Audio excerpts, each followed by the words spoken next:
We You're are still live. doing it? Well, I figure again. Don't say the name of it, but yeah, yeah. Khalil Ware! Ah! The werewolf just a fucking dunked on Dame's head. Oh, they're running it back No, against the playing the Trailblazers. no, we're playing the Bucks. Oh, I forgot. Yep. Yeah. What's the score? 42-38 Bucks. We were up 20-3, and then we just bungled it. Oh, It's 42-36, 43-36. word. But yeah, I met up with him to talk about like our pitch, and then we were talking about a thing that he and I want to do together. So, I feel like that thing will be solid enough by the time we're ready to pitch it. Before I didn't want to step on your thing, so I was like, we'll do it later. No big rush. But now I feel like we might as well, right? Just get the pitch together, just in case I can just throw it to somebody and see if they want to do it somewhere else, even. So, yeah, it was a good conversation. I hadn't seen this dude in hella long, and so it was a really good conversation. Just about like life in general. I hadn't seen him so long that we just like had one of those in-depth talks. And so like, I've been walking 4 miles every day. And today I got up early and I went for like a 2-mile walk. And I couldn't get in the other 2 miles because like he met up with me earlier in the day and we just hung out like for the entire, like there was no more daylight. So I was like, fuck. I like went from there to here and now we're here. But as you know, I've been very excited about this stream today.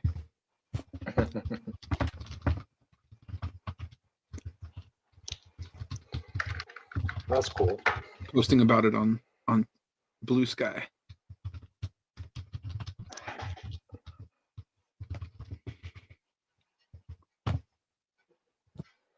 Yeah, I watched that movie Society today. Oh yeah, Yuzma. Yeah, it was pretty good.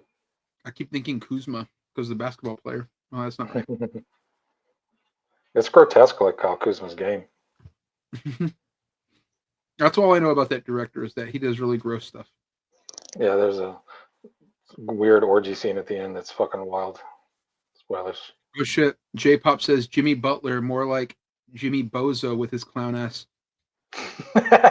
Preach. Dissenting opinion, yes or no? I share that opinion. Jimmy Bumler. That story about how he doesn't want to give the mother of his 3 children, 10 grand extra a month when he's like Allegedly. A literal millionaire is so crazy. Allegedly. Is that not confirmed? I mean, that's just something someone on Joe Biden podcast said, Well, they were reading it from a news story. They weren't. Yeah, well, it's still allegedly, right? I mean, it's not, I don't know. I think if he was going to give her the 10 grand, there would be no controversy. There would be no. I'll look it up. Yeah, no, I mean, I guess if it's in a court document, then it's in a court document. I don't want to slander the guy. Yeah, she filed a motion. A motion asking for $10K more a month on top of the $55 per month she's already receiving. Yeah, what a piece of garbage. You don't want to take care of the mother of your children. You make $56 million a year. You want to give her an extra $10K a year out of principle. Like he makes $56 million. He can't give her $56K a month. Yeah, that's crazy. And she has 3 kids. One of them is 1 year old, so that means that like they were together for a while. So this is, no loyalty, but what's to be expected? Yeah, that's the thing is he's always been about drama, and so none of this is surprising to me.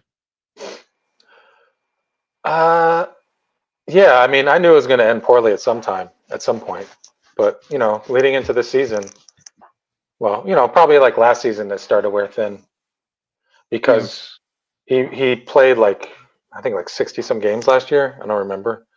And then when he did play, he kind of just loafed around for most of the regular season, saving it for the playoffs. But then, of course, because we didn't have a good regular season, we had to play a play-in game, and he got hurt in that playoff game.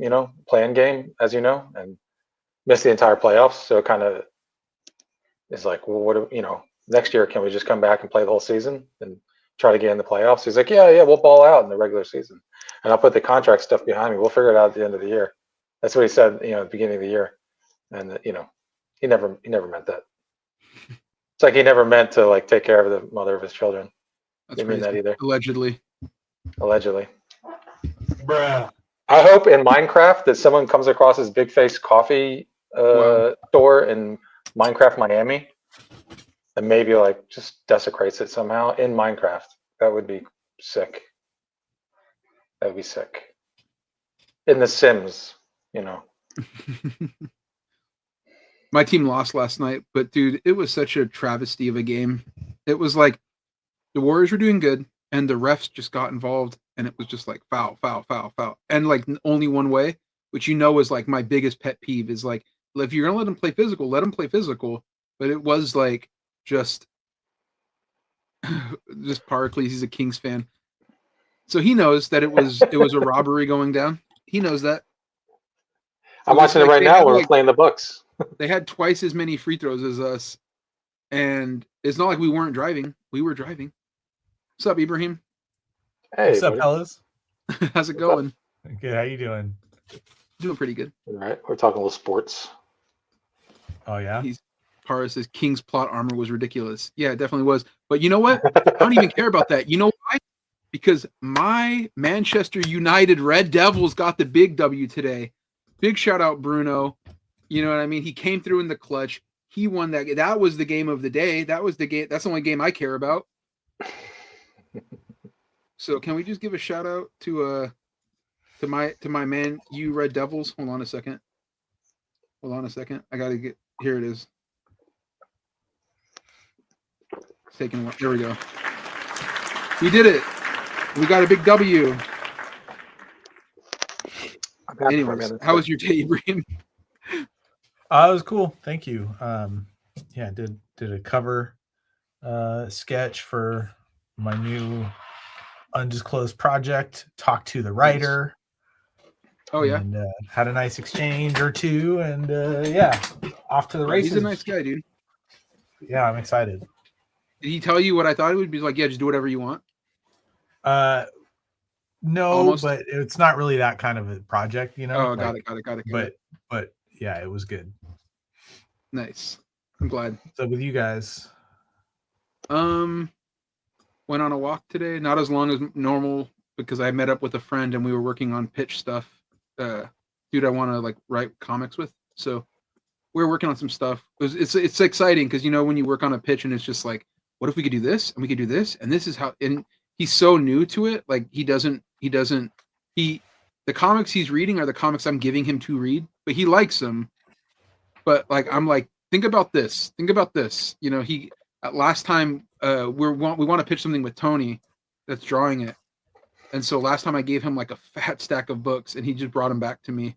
It's been a while, but he brought them back to me and was like, oh, I read all these, but I didn't finish this one. Can I keep it? I'm like, yeah, continue. This is the guy on this journey. High school with, yeah? Yeah. So we were talking.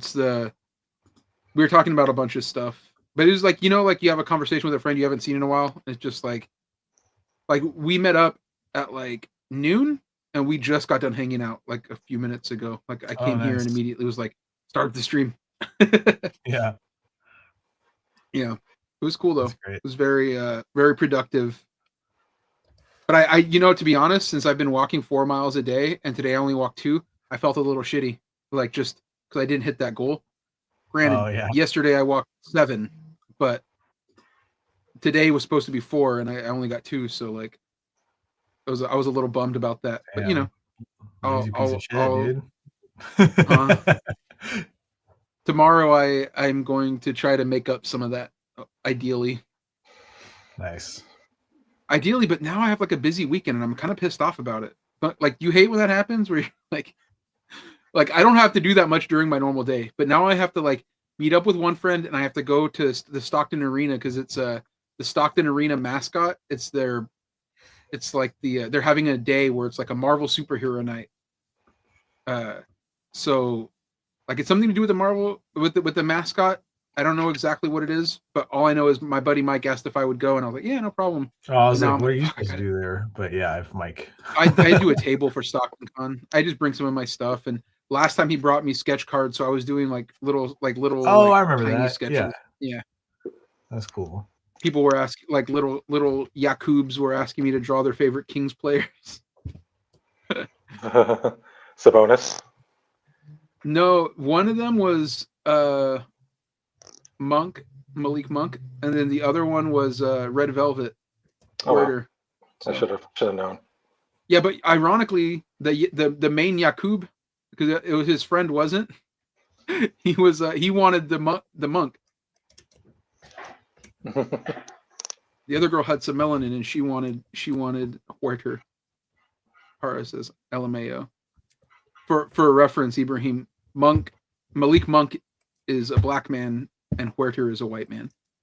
I deduced. Yeah. Yeah, Thank you. nice. What is a Yakub?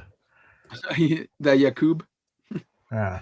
Have you looked into the Yakubian stuff? No, I mean I know that that's the Arabic name for Jacob. Yeah. So like, but you know, like I forget what sect it is. Maybe probably like Nation of Islam or like one of the offshoots of Nation of Islam. Farah says, "Wow, Ibrahim doesn't know Yakub lore. He invented the white man, with help from the devil." Oh, okay. That checks out. Yeah, That It's sounds like basically something like- my father would have been like on about in the early 90s. maybe we Mhm. should read that during the show because it is wild lore.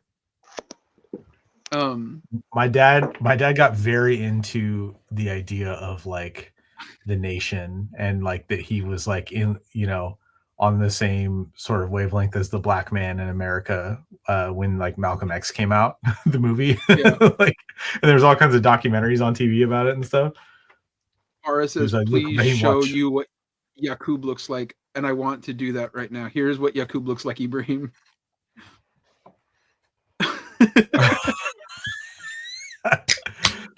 That's Yakub the that's that dude from Star Trek. Yeah. It was. That's him.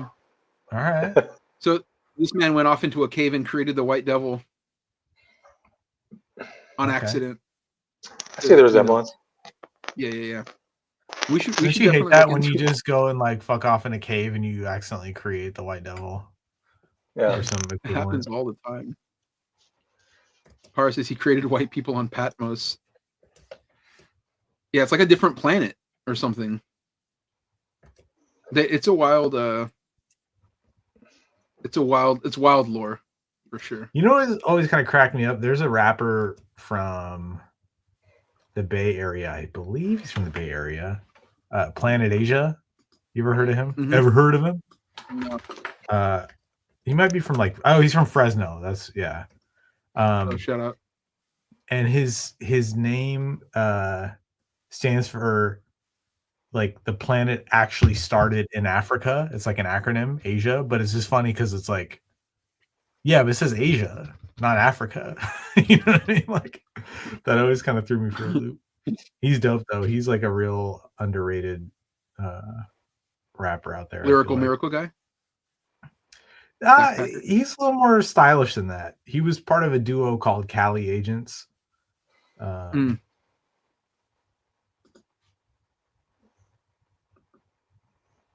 Wait. Shout out to the Cali second. agents. I've never actually seen. Oh, okay, there we go.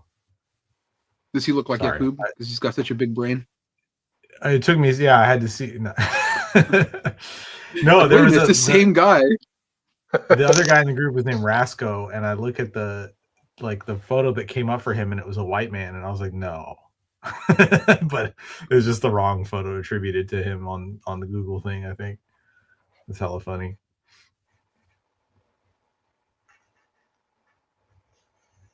Nice. And Tony, did you do yoga or anything today? No. I've been dealing with a back injury, so kind of. Speaking of which, our boy DB Andre sent me some back stretches that I need to be doing. Sent me a sheet workout thing, or like back stretcher. I'm gonna do them tonight. It has little instructions on it. DB Andrew, what a nice guy. You're not going to share those with Tony, who you just cut off about his back injury?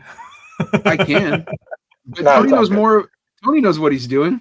Yeah, I know. Tony knows more about his back than I do.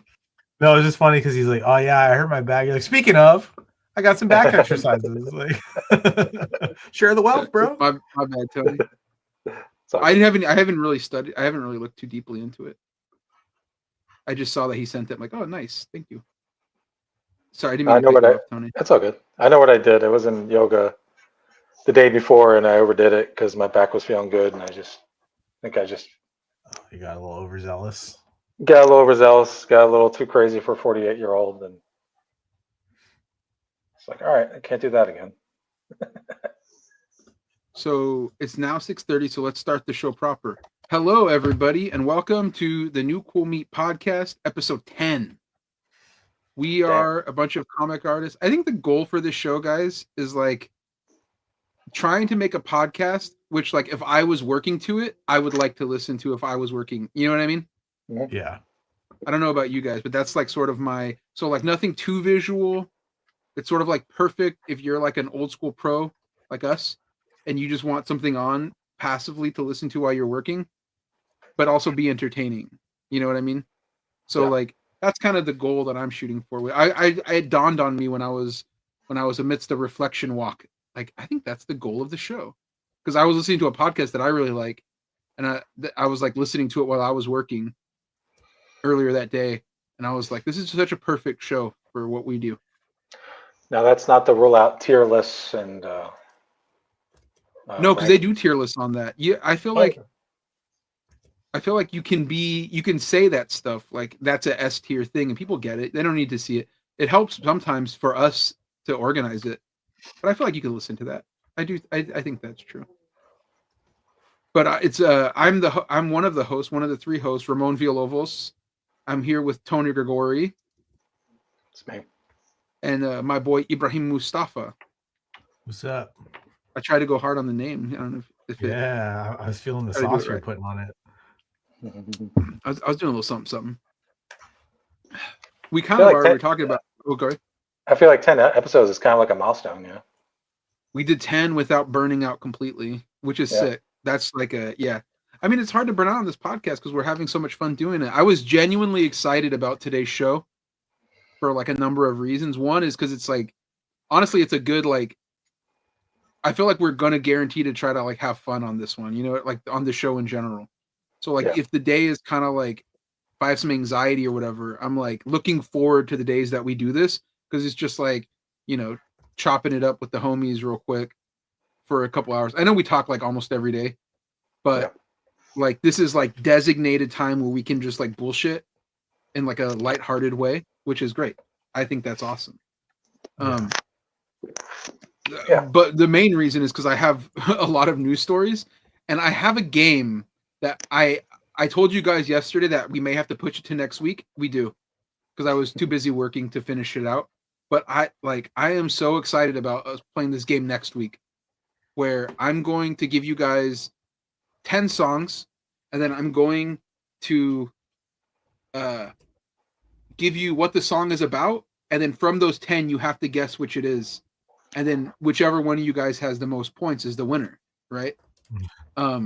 So I'm very excited about that. I feel like competition is, you know, that breeds entertainment. It breeds, you know, but they're like new contemporary songs, right? Like, yeah, so for this one, it's going to be the top 10 songs of the year, which you guys don't know. Yeah, what they are. Maybe you might have heard it passively, but Ibrahim, I know you probably don't know it at all. Yeah, and I don't think Tony does either. Tony might have heard it in like a hot yoga class or something, but I don't know. So like, and you definitely wouldn't know it by name, but I have been on my walks listening to them and thinking of what these songs mean. And I've just been like, you know, I've just been getting ready to be like, this is what this song means. What do you guys think? But what I also thought was when new albums come out from a person, we can do it with others. Like we can just do it with that whole thing. Like, guess what song this is from this person's new thing. You know what I mean? like maybe if a Taylor Swift album comes out, I'll do it with a Taylor Swift album. It'll be kind of punishment because I'll have to listen to it, but it'll be fun for the bit, I think, you know? It's a pretty recession proof premise, you know? Yeah. Speaking of recession proof, Donald Trump is in office, which sucks. Yeah. It's been like a harrowing week for that. You know what I mean? Oh God, yeah. One thing I kind of wanted to talk about is like how, like, because we all, you know, obviously lived through the first Trump administration. Most people listening to this has, and like, I feel like my mindset is so much different this time than last time. And like, in some ways it's worse, some ways it's better, you know? Like on some level, I feel like there's a little bit of like a defeatism about like just like I'm just so let down by everybody. But on the other hand, I feel like, well, we've done it once and it sucked ass, but like, you know, how much will the structural integrity of society hold up in another term? And like, you know, as much as I'm dreading it, like I woke up yesterday to the news that like my local police department is not going to comply with the orders to round up illegal immigrants.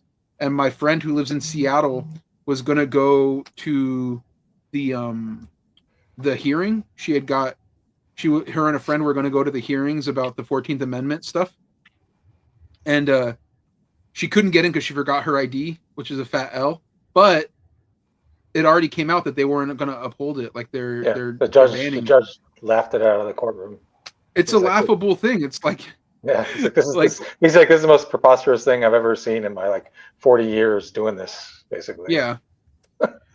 Yeah, you know, I mean, you talked about how we have like a different sort of mindset going into it this time, and yeah, I definitely do. Like I said this to you guys when, you know, this all like the election and stuff. I was like, I have to have a different relationship to it this time. Like, yeah, it just has to be that way, because I can't do what I did last time, where, you know, I realized worrying about all of it changed none of it. Yeah. And so I'm just, you know, I'm still sticking to like living a progressive lifestyle and making progressive choices and, you know, upholding those values in my actions, but I'm not checking the news every 15 minutes. I'm not, you know, letting myself get as riled up, because we know the game plan this time. The game plan is to throw as much at us as possible so that we're all chasing our tails going, look, they did this, they did that, look what they said they're doing. And I'm not going to be part of amplifying those signals this time, because the whole reason they're doing that is that so we don't notice their hands in our pockets. Yep. You know, 100%. They know a lot of this stuff can't be done, and that's why they're doing it, you know. Genuinely, like I had two conversations around that. Like the one that we had, like you saying that, I was like 100%, I can't either. So like I've genuinely curbed the way I use social media to like, it's like a trickle, you know what I mean? Like if I look at it, it's blue sky for a little bit, and then I'm just like, I'm done. You know, like I'm gonna get back to work. I'm going to like try to focus on something that I can actually affect in the world right now, which lately has been my walks.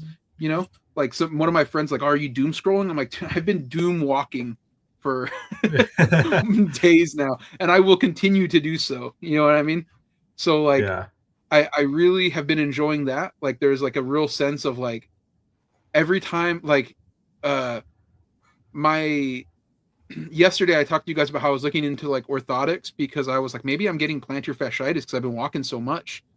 And I was looking up like stretches that you can do to avoid heel pain, and I've been doing them like just last night. And maybe it's just like placebo effect, but I woke up today and I started walking and there was no pain in my heels, which I was like, maybe that's working, maybe whatever. But I'm like, I know it's working because I don't need to use my ankle brace or wrap up my other ankle like I used to. It's just like, I think that just the muscles and it's all starting to work again and come out of like atrophy from like not walking for so long once I got a car. But like that conversation, like I had the same thing with Tony, where, you know, he basically said, maybe you should try doing that. Maybe you should try like making healthier choices in your lifestyle. you said it in a very kind way. You didn't say it like, dude, you're fat. You should get like, you didn't do that. You were just like, we were talking and you were like, well, maybe you should try this. And I'm like, maybe I fucking should. Like, why not? So that's what I've been doing, you know? And I've been very adamant about it, and it's been really good. And it has made this sort of like moment a little bit more easier to stomach. You know what I mean? Yeah. I told you the other night, you have some color to your face now. You don't look like you don't have a deathly pallor about you. Yeah. You know? And I definitely did for a long time, years. I think I have like my bags under my eyes are less dark than they used to be because I've just been getting better sleep too. It's all like for as shitty as the world is, I feel like it's weird to start getting my life together in that way. but that's the only thing I can control, right? So like kind of what you were saying, like there are things in your local purview that you can adjust, that you can feel good about.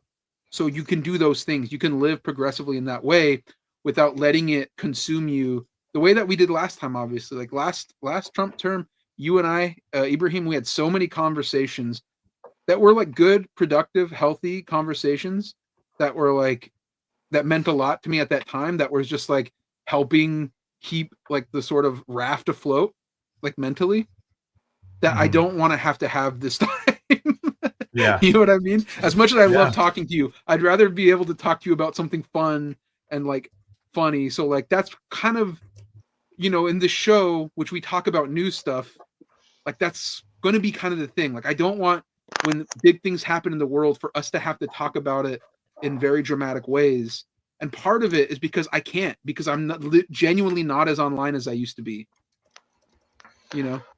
Yeah. Yeah. I think me. Go ahead, John. Well, like when he got elected the first time, I had just like lost my mother, my dog, and my grandmother in like 3 months in a row. And then he got elected like the 4th month. So I was like just already like in a dark place.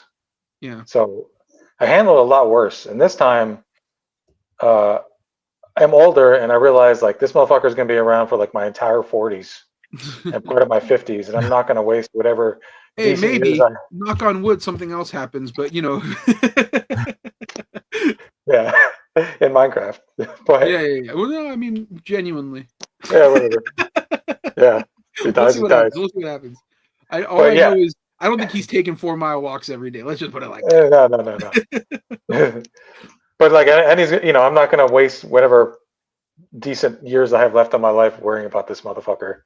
Like, I follow it. Like, I subscribe to that newsletter that Ibrahim suggested, and that's cool. And then like, you want to shout that out? What happened? What's it called, Ibrahim? What happened today? What the fuck just happened today?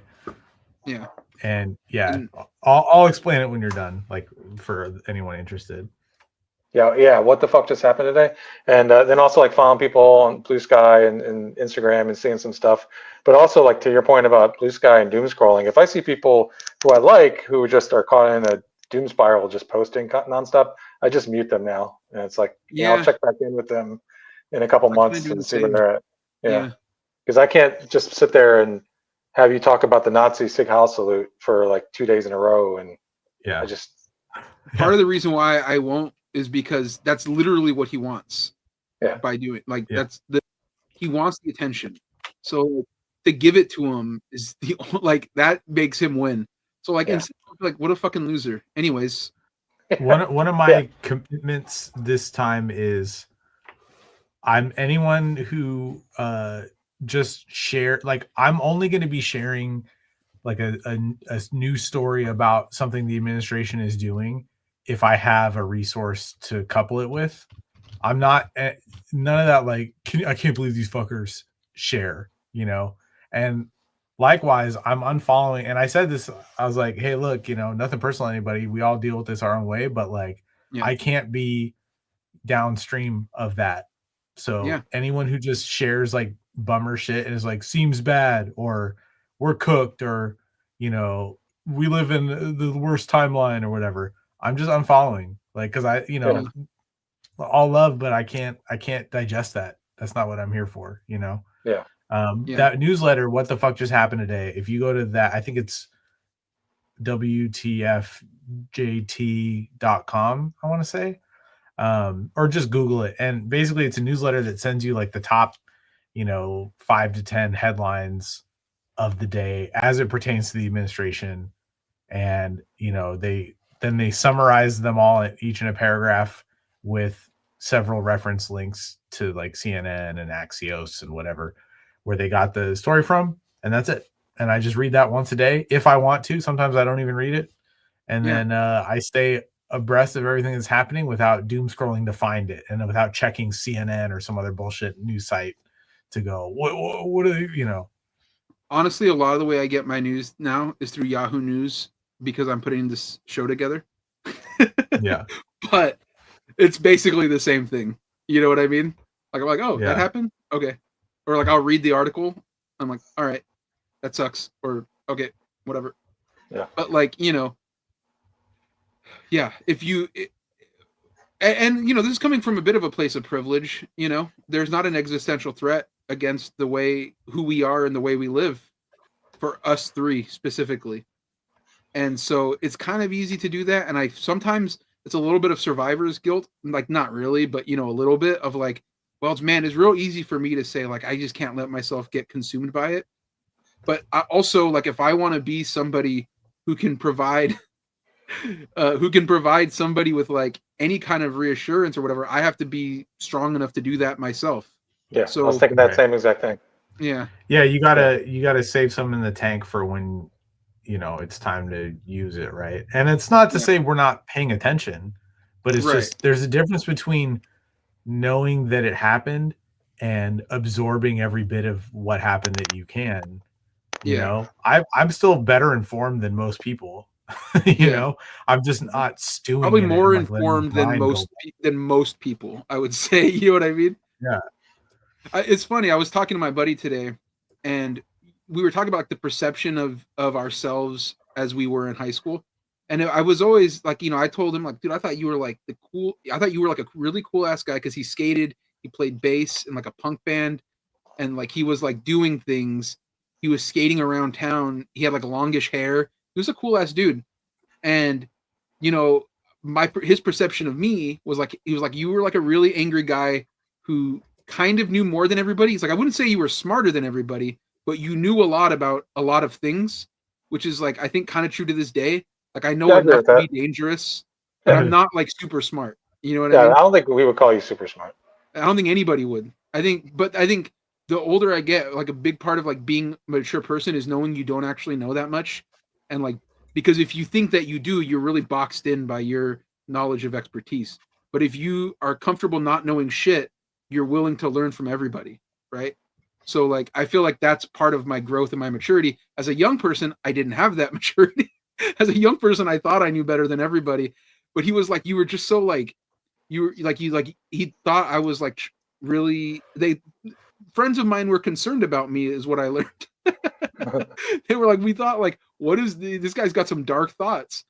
And he was like, but they didn't know why. And I was like, well, I know why. It's because I was like crippled with anxiety about like the Iraq war and global warming, like I watched The Inconvenient Truth and it fucked me up. And I was like, for a young person to like suddenly become aware of how dangerous and scary the world is, it will make you a little fucked up, So like I was a little fucked, and I was angry because I would look around at all these people who didn't seem to understand how fucked up the world was. Like they were all very happy, and they were like, I had friends that I found out were conservative and like Bush supporters, and I was like, what the fuck is wrong with these idiots, And it was very easy for me to just be like, well, I'm obviously smarter than this fucking idiot, right? But now I try not to do that. I just try to hear the perspective. Even if ultimately my conclusion is I'm smarter than this person, I at least try not to enter the conversation with the like, what is wrong with you? Don't you know the sky's falling kind of attitude? You know what I mean? Yeah, I think you have to do that, because a lot of people don't exist on that wavelength. Yeah. And if and you also come like in on progress, that frequency, it's like, yeah. It's hard for anyone to like even take anything you say with seriousness or whatever, because they're like, oh, this because they're living a happy, carefree life sometimes, a lot of the time, because they don't pay attention to the shit, Yeah. I mean, at the time I was listening to Rage Against the Machine, reading Michael Moore, And this moment that we're in now feels a lot like 2004. You know, that guy that we watch on YouTube, that Zaid, what's his name? Zaid, I can't remember the last name. Yeah, I can't remember either. I like He's his news guy or Freestyle the News. Freestyle the News guy. Yeah. He's made that comparison a couple times, and the more he talks about it, the more I kind of feel like he's right. And part of it is because like people are so happy to be in this situation again, and I just don't. I feel like I did in 2004, where I'm just kind of angry, but I'm trying to approach this not as like a 17-year-old, but as a 37-year-old, and I'm just going like, God, what is wrong with these people? I don't want to think that they're all fucking morons who deserve the hellscape that they're gonna get, but you know, it's hard not to. But you know, progress isn't linear, so you know. But I'm also glad that like, you know, Ibrahim, like a couple years ago, I remember you had to pull me aside and be like, you need to calm down. Like, you're too angry, you're too volatile online. Like, this isn't helping you. Like, you were concerned, and I was like, yeah, you're right. I need to chill out. You know, it helps, man. It helps having like a, you know, coming at it from a different place, like a place where you're like kind of reframing your relationship to it all, you know? Yeah. Yeah, it's tough, man. It's tough, like knowing that people are out there making decisions that like directly hurt themselves, but it hurts other people, so they're happy about it, you know? Yeah. It's tough We're knowing just that, not like, cognizant of the fact that that decision will hurt other people because they might benefit. Like, not caring. But that's all part of like that imperialist mindset, you know? Yeah, I posted a thing where I was like on Instagram where I was like, after Elon's little salute, I was like, if you like, don't unfollow me. If you're down with all this, unfollow me. Like, I don't want anyone fucking enjoying my work, you know? And this one guy messaged me and was like, hey man, I'm going to go ahead and unfollow, do the political stuff. But I just wanted to say, like, I think that we both want the same thing for ourselves and our loved ones. And, you know, I wish you continued success. And I didn't respond, but I was just like, no, you don't. Like, you want, you don't want the same thing as me. You want it for you and your people. The difference between us is I want it for everyone else too. Not just me and my people, you know? Yeah. But it's like, those kind of people are either disingenuous. They know they hate other people, or at the very least, they don't want them to have anything because they're different. Yeah. But they'll tell you otherwise to your face, right? Or they're just so like high on their own supply that they don't even recognize, like they don't even see it as the same thing, you know? And it's like they go, oh, it's just politics. It's so silly to fight about politics and that kind of shit. And it's like, you realize that you're dealing with people who genuinely either don't understand or don't care about the existential threats that are facing people we care about. You know what I mean? And, you know, it's just like, it's really frustrating that we have to live in like share oxygen with people who are just completely like out of it or willing to, you know, believe the bullshit or think that, you know, they do the false equivalency stuff. So if I think about it too much and I start to like soak in it and get pruny in that shit, I get really too angry. And so how could you not? How could you not? Like, you know? Yeah. So that's why it's like, and I just got to fucking, you know, disconnect a little bit. I missed that comment. What did that person say? My boy Adam said Ibrahim went to action figure customized and became the nicest dude in the world. He also brought up earlier, Ramon. Thank you, dude. I will say I was the nicest dude in the world before I started action figure stuff, but I appreciate it. You might be as angry and mean as you were then as now. He says, Ramon, did I toss you into model kits or is it still in a box? Also, any recommendations for albums the same mood as the last one from The Cure? So, Ibrahim knows this. I got deeply, deeply into Gunpla. Like, I want to do it. I want to. Oh, is Adam who gave you that one? This is Adam who gave me, my boy from Russia. Oh, yeah. Okay. Yeah.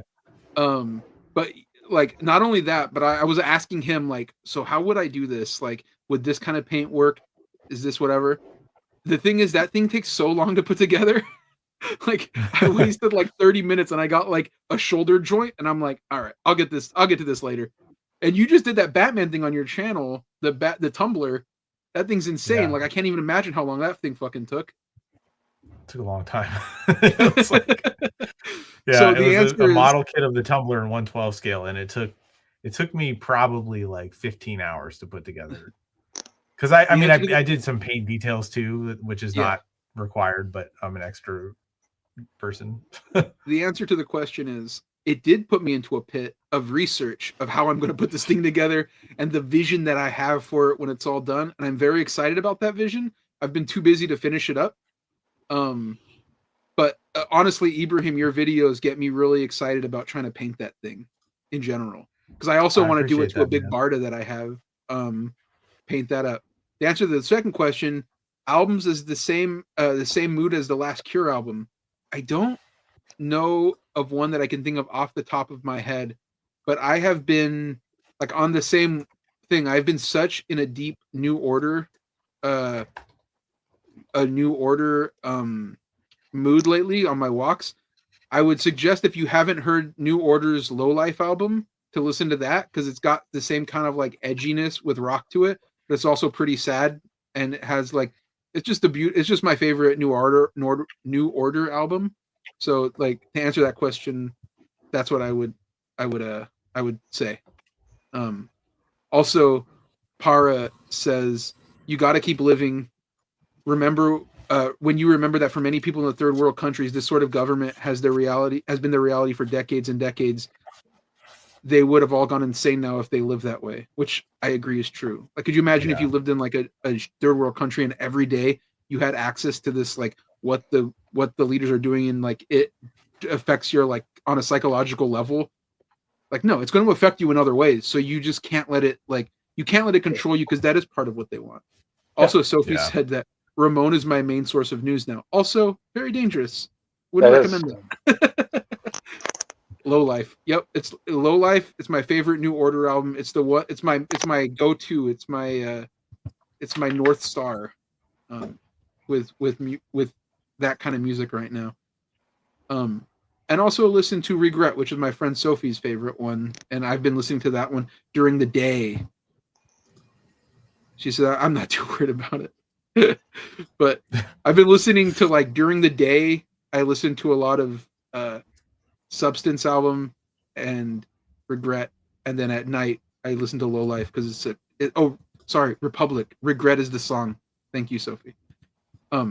Anyways, back to the conversation a little bit. Yeah, man. I mean, Tony, I don't know if it's too personal, but I remember you told me something that your mom said, honestly, that has like stuck with me so hard. And right after that, but also like I sometimes I find myself worried and I just go back to that as well. Yeah. Thought you're gonna make me cry on this thing. It's okay. We share our feelings here, so we do. We're men, you know. Yeah. You can be vulnerable. You can say how you feel. But I mean that conversation was part of it. Is like when we had that conversation about like maybe you should try that. You had also said that. Yeah. Yeah, I can share. I don't want to share it if you're not comfortable sharing it. But yeah, I can share it. Yeah. Okay. Well, my mom died in a hospice, and it was about a week and a half. She was there as her body shut down, you know. And I sat with her for that time, and you know, we in her moments of lucidity, we would say what we had to say, and then you know, she would like fall into whatever trance, drug-induced, like morphine-induced trance, and I didn't make sure she was okay, and she didn't get up and try to walk around and whatever. And one of those moments, we were talking, and she was like, you know, I don't want you to be like me. I'm like, well, what do you mean? She's like, well, you know, she's like, I spent my whole life just worrying about things that never happened, and it caused me to be anxious and affect my relationships. And you know, she had problems with intimacy and not like, you know, sexually. I mean, like, you know, as a person. Like with being vulnerable and just like accepting love, because she was just so defensive and worried about everything all the time. And then on her deathbed, she regretted it because she felt like she just kind of wasted time. And she told me, she's like, whatever you do, just promise me that you're going to try your best to be happy no matter what, because I don't want you to be like me.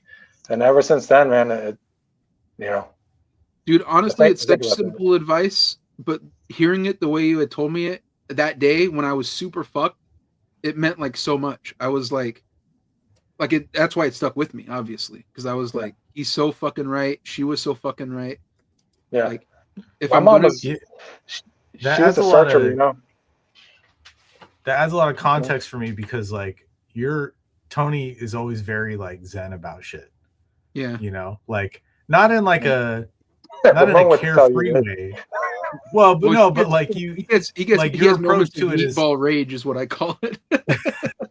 no, but oftentimes like you will have some kind of a sage thing where you'll be like, you know what, like, and you just drop this perspective on it. It's kind of It'll like, cut through life things is short, I'm not sometimes. gonna worry about that, and I'm always like, God damn, he's right, you know.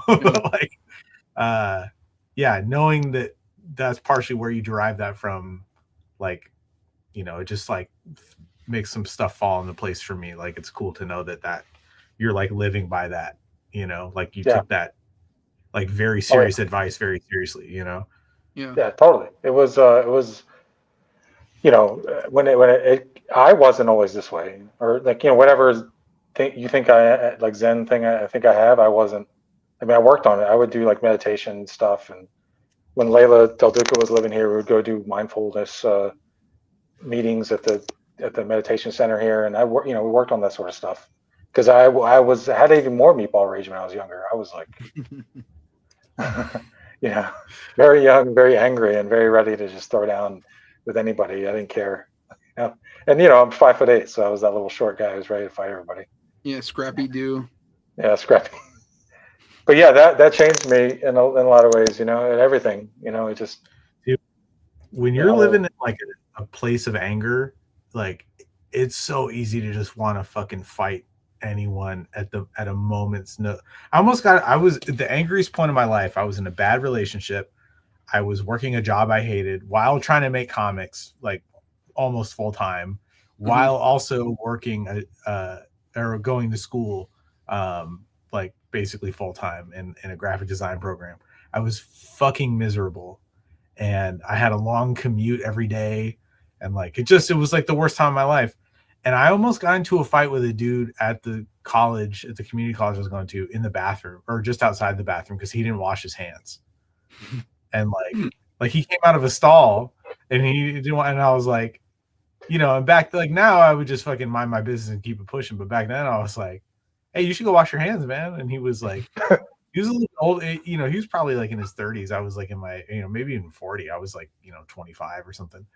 And he was like, what? And I was like, oh, go wash your hands. He's like, you know, mind your business or something. I was like, I mean, you just touched your butthole. It's my business. You're out here touching stuff. He was like, you got a problem? And I was like, if you want to throw hands, we can, but you got to go wash yours first. And I was like ready to fight him. And he just thankfully was like, I don't have time for this. And he left. But like, you know, and another time I got cut off in traffic by this cab driver and like in the most fucked way possible. And I let it go, but then he slammed his brakes on so he could turn into a McDonald's parking lot to go through the drive-thru. And I've lost my fucking mind. And and I was like honking while he was trying to order, like so that they couldn't hear him. And I was like, feed your face, you fat piece of shit. Fucking, you know, like It was I was me. losing it. It's like, bro, what the fuck? They got 2 for $1 chicken sandwiches, but you got get in that deal, dude. Are you on like, the app? Can I take your order? And he's like, this guy, he's crazy. You know, he's this old like Kenny Rogers looking dude. And I was like, I mean, you know, because you sounded like Harry Carey when you said that. When I did. Yeah, right now you sound like Harry Carey. He said they're having a 2-for-1 deal. So yeah, man. And I'll never forget, like, when I finally like calmed down and was like, okay, I got to get to school because because it was a program where they're like, we lock the doors at 9 a.m. Like if you're not in here, kind of thing, or whatever. Yeah. So, and I like turned my radio back up, and it was fucking "Just One of Them Days" by Monica. And I was like, classic. You got to be fucking kidding me. Classic. But yeah, dude, I was so angry all the time, man. And now I can't even like fathom being that way, you know? Yeah. So yeah, you were just looking for a reason back then. Well, it's like you're just brimming all the time, and like it's not even so much I wasn't like looking for a reason, but it was like if you want to justify the reason. Yeah, you want to be right too. Yeah. Like I know I'm right. I know this motherfucker fucked up, and I know he deserves this lashing. I'm going to give him this tongue lashing or whatever. So I feel justified, because I'm not being a bully. I'm defending the defenseless kind of thing, At least that's the way I would look at it. It's like, he was still wrong, but like that did. Yeah. It's like I don't need to be the fucking arbiter of like traffic rules. That's not, or like hand washing rules. You know what I mean? Like let that dude get pink eye. Why would I give a shit? Yeah, exactly. One of my favorite like political commentators was that dude Michael Jamal Brooks. You know him? Tony, he's on Majority Report. Yeah, used to be on Majority Report. Ibrahim, he's the guy who did that. Like he had that speech where he was like the issue with Israel and Palestine is not complicated. It's very simple to understand. Yeah. It's that guy.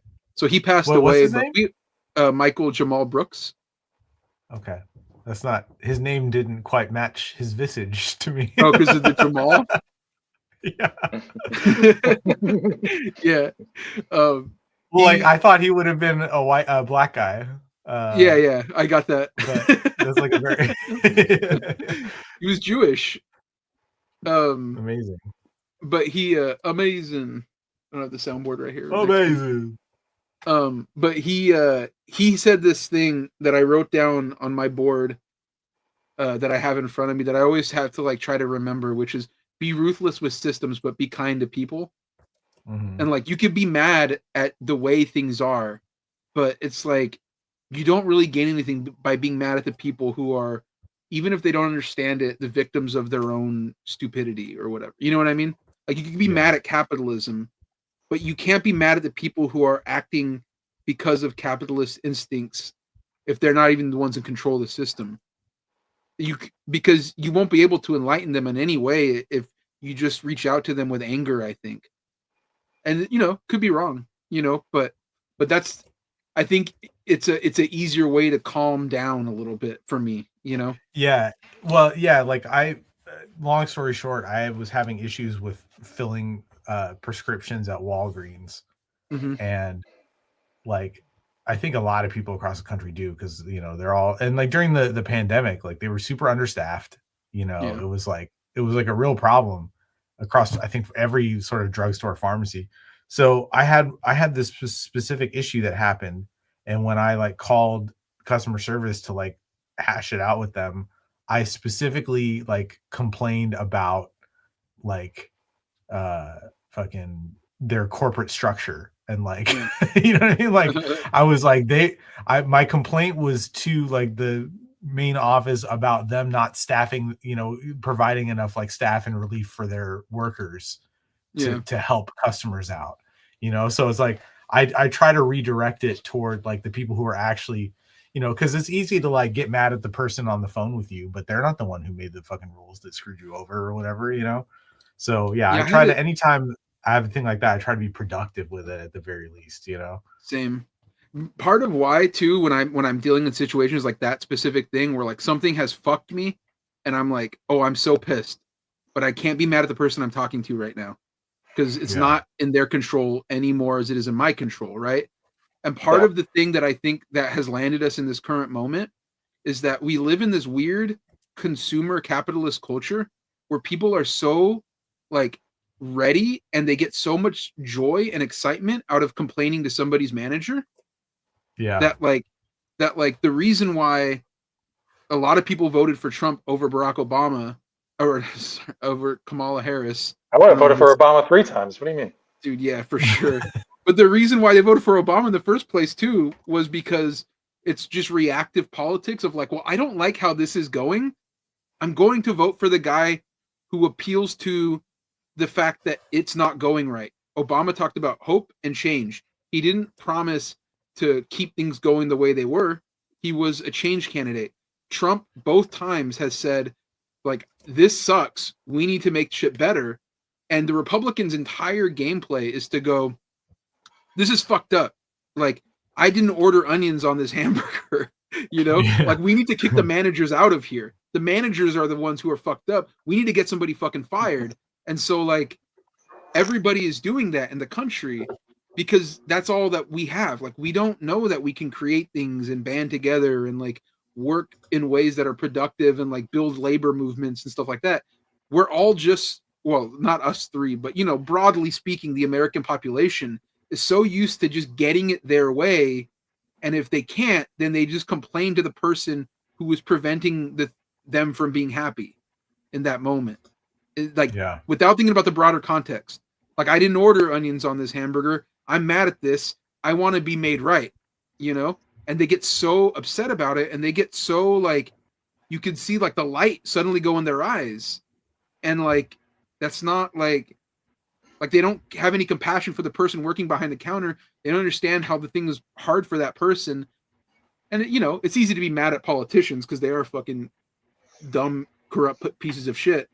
Yeah. But, like, to blame, to burn the shit down completely because you didn't get your way, because things are, the cost of inflation didn't go down as fast as you would have liked it. And by the way, inflation will never go down. That's just not how it works. Yeah. I mean, it was at 2.5% or something when the election happened. It wasn't even high. Yeah. So there are these things that I think people in this country are sort of like, I think like on Chapo and Hassan, they call them like treatlerites, like people who just want their treats, and anything that gets in the way of them getting their treats is like the problem that they need to get rid of. And there's so much. Yeah, and unfortunately, sorry, go ahead.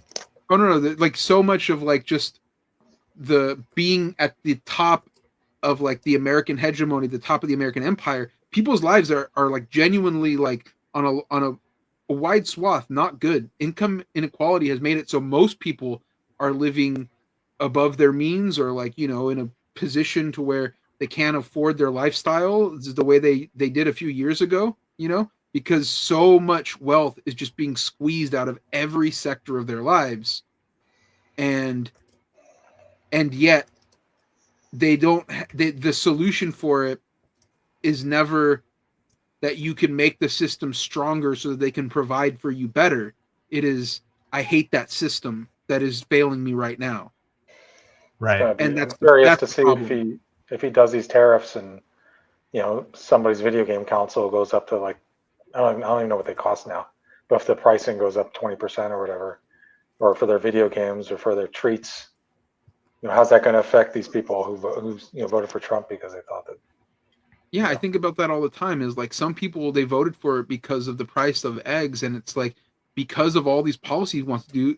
And I saw like Jamie Dimon was like, "Oh, inflationary things are good. Like if it's like I don't care about it." It's like, well, yeah, of course you don't care about it. You're Jamie Dimon. You're the head of the fucking, you were the head of the Federal Reserve. You're like one of the biggest bankers in America. It won't affect you. It'll affect people who are trying to feed their family. The problem is that people they're so surface level with it.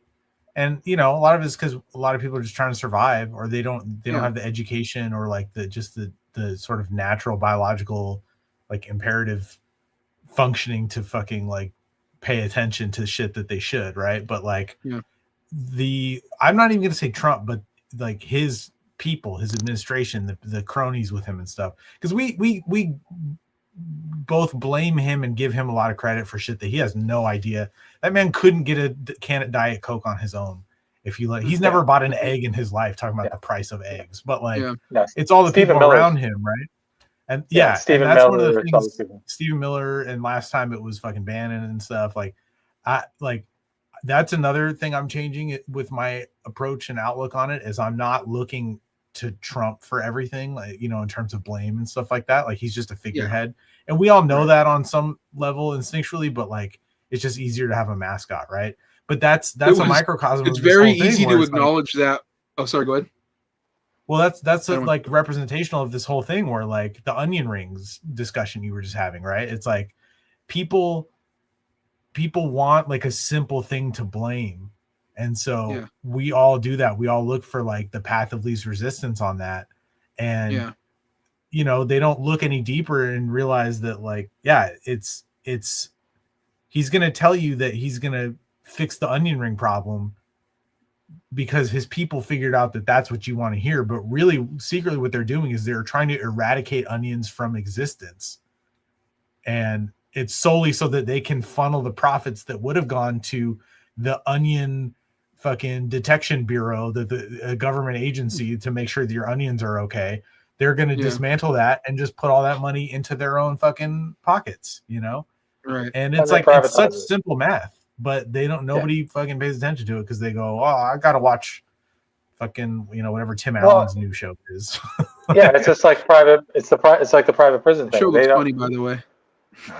Not only do they want to dismantle it and burn it down, but then they want to like privatize it and invest in the companies that will end up doing it like in the private sector, so they can profit off of it in that way. So it's like doubly nefarious. Where they're stripping it down to make money off of the carcass. Even it's by Tim Allen. By the way, we're not a political podcast. We talk about just irreverent life. This is all a bit. We don't know what we're talking about. This is parody. We're just joking. It's a joke. And man. Very funny jokes. At the risk of sounding like too woke, all these people we're talking about, bunch of bitches. Oh, true. True, because it's so funny. Like Adam here says, it hurts so much when you work in the food delivery and someone complains about something being wrong with the order, so they just throw the food in the trash and replace it.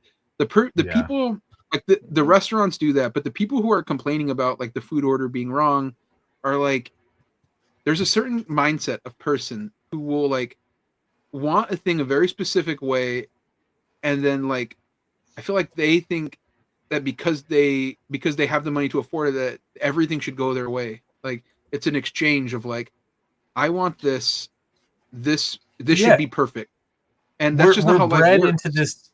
No, exactly. We're bred into this like customer is always right mentality about everything. I see it with my YouTube action channel. Figures. Yeah, it's like, I was just about to say, I was thinking about it. This is a thing I put up for people to watch for free. Like, you think that you're entitled to like something because you sat here watching this free video while you were taking a shit? That's not how this works, dude. Like, you didn't buy something. You know what I mean? Like, but also on another level, though, you get a figure that's not quite like you don't like it. You're not like, this sucks. Why didn't the company give me a perfect thing? You fix the figure to make it the way you like it. And I think that's awesome. You know what I mean? And like, but most of the world, it would be like, why isn't this figure perfect? This figure sucks. I hate this. The company deserves to go to hell. People do that a lot, dude. They really do. Dude. I mean, like, I know you're making an example, but that's 100% what happens all the time. You know, they do it with comics.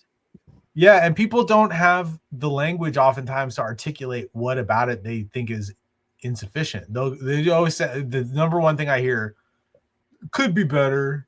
It's like, well, how? Everything could be better. Describe what you think is wrong with it, you know, like, or why it's not all the way there. But people don't think beyond that. They just think about the complaint they have, you know.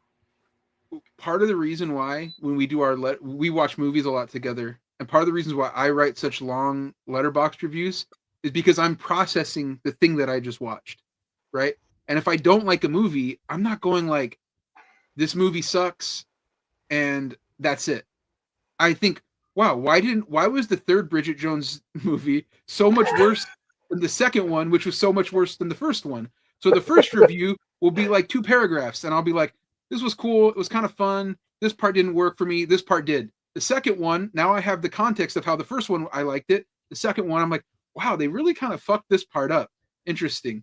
This part wasn't that good. And then the third one, which was an abomination, it's like a fucking treatise. I'm like, the degeneration of journal-based films.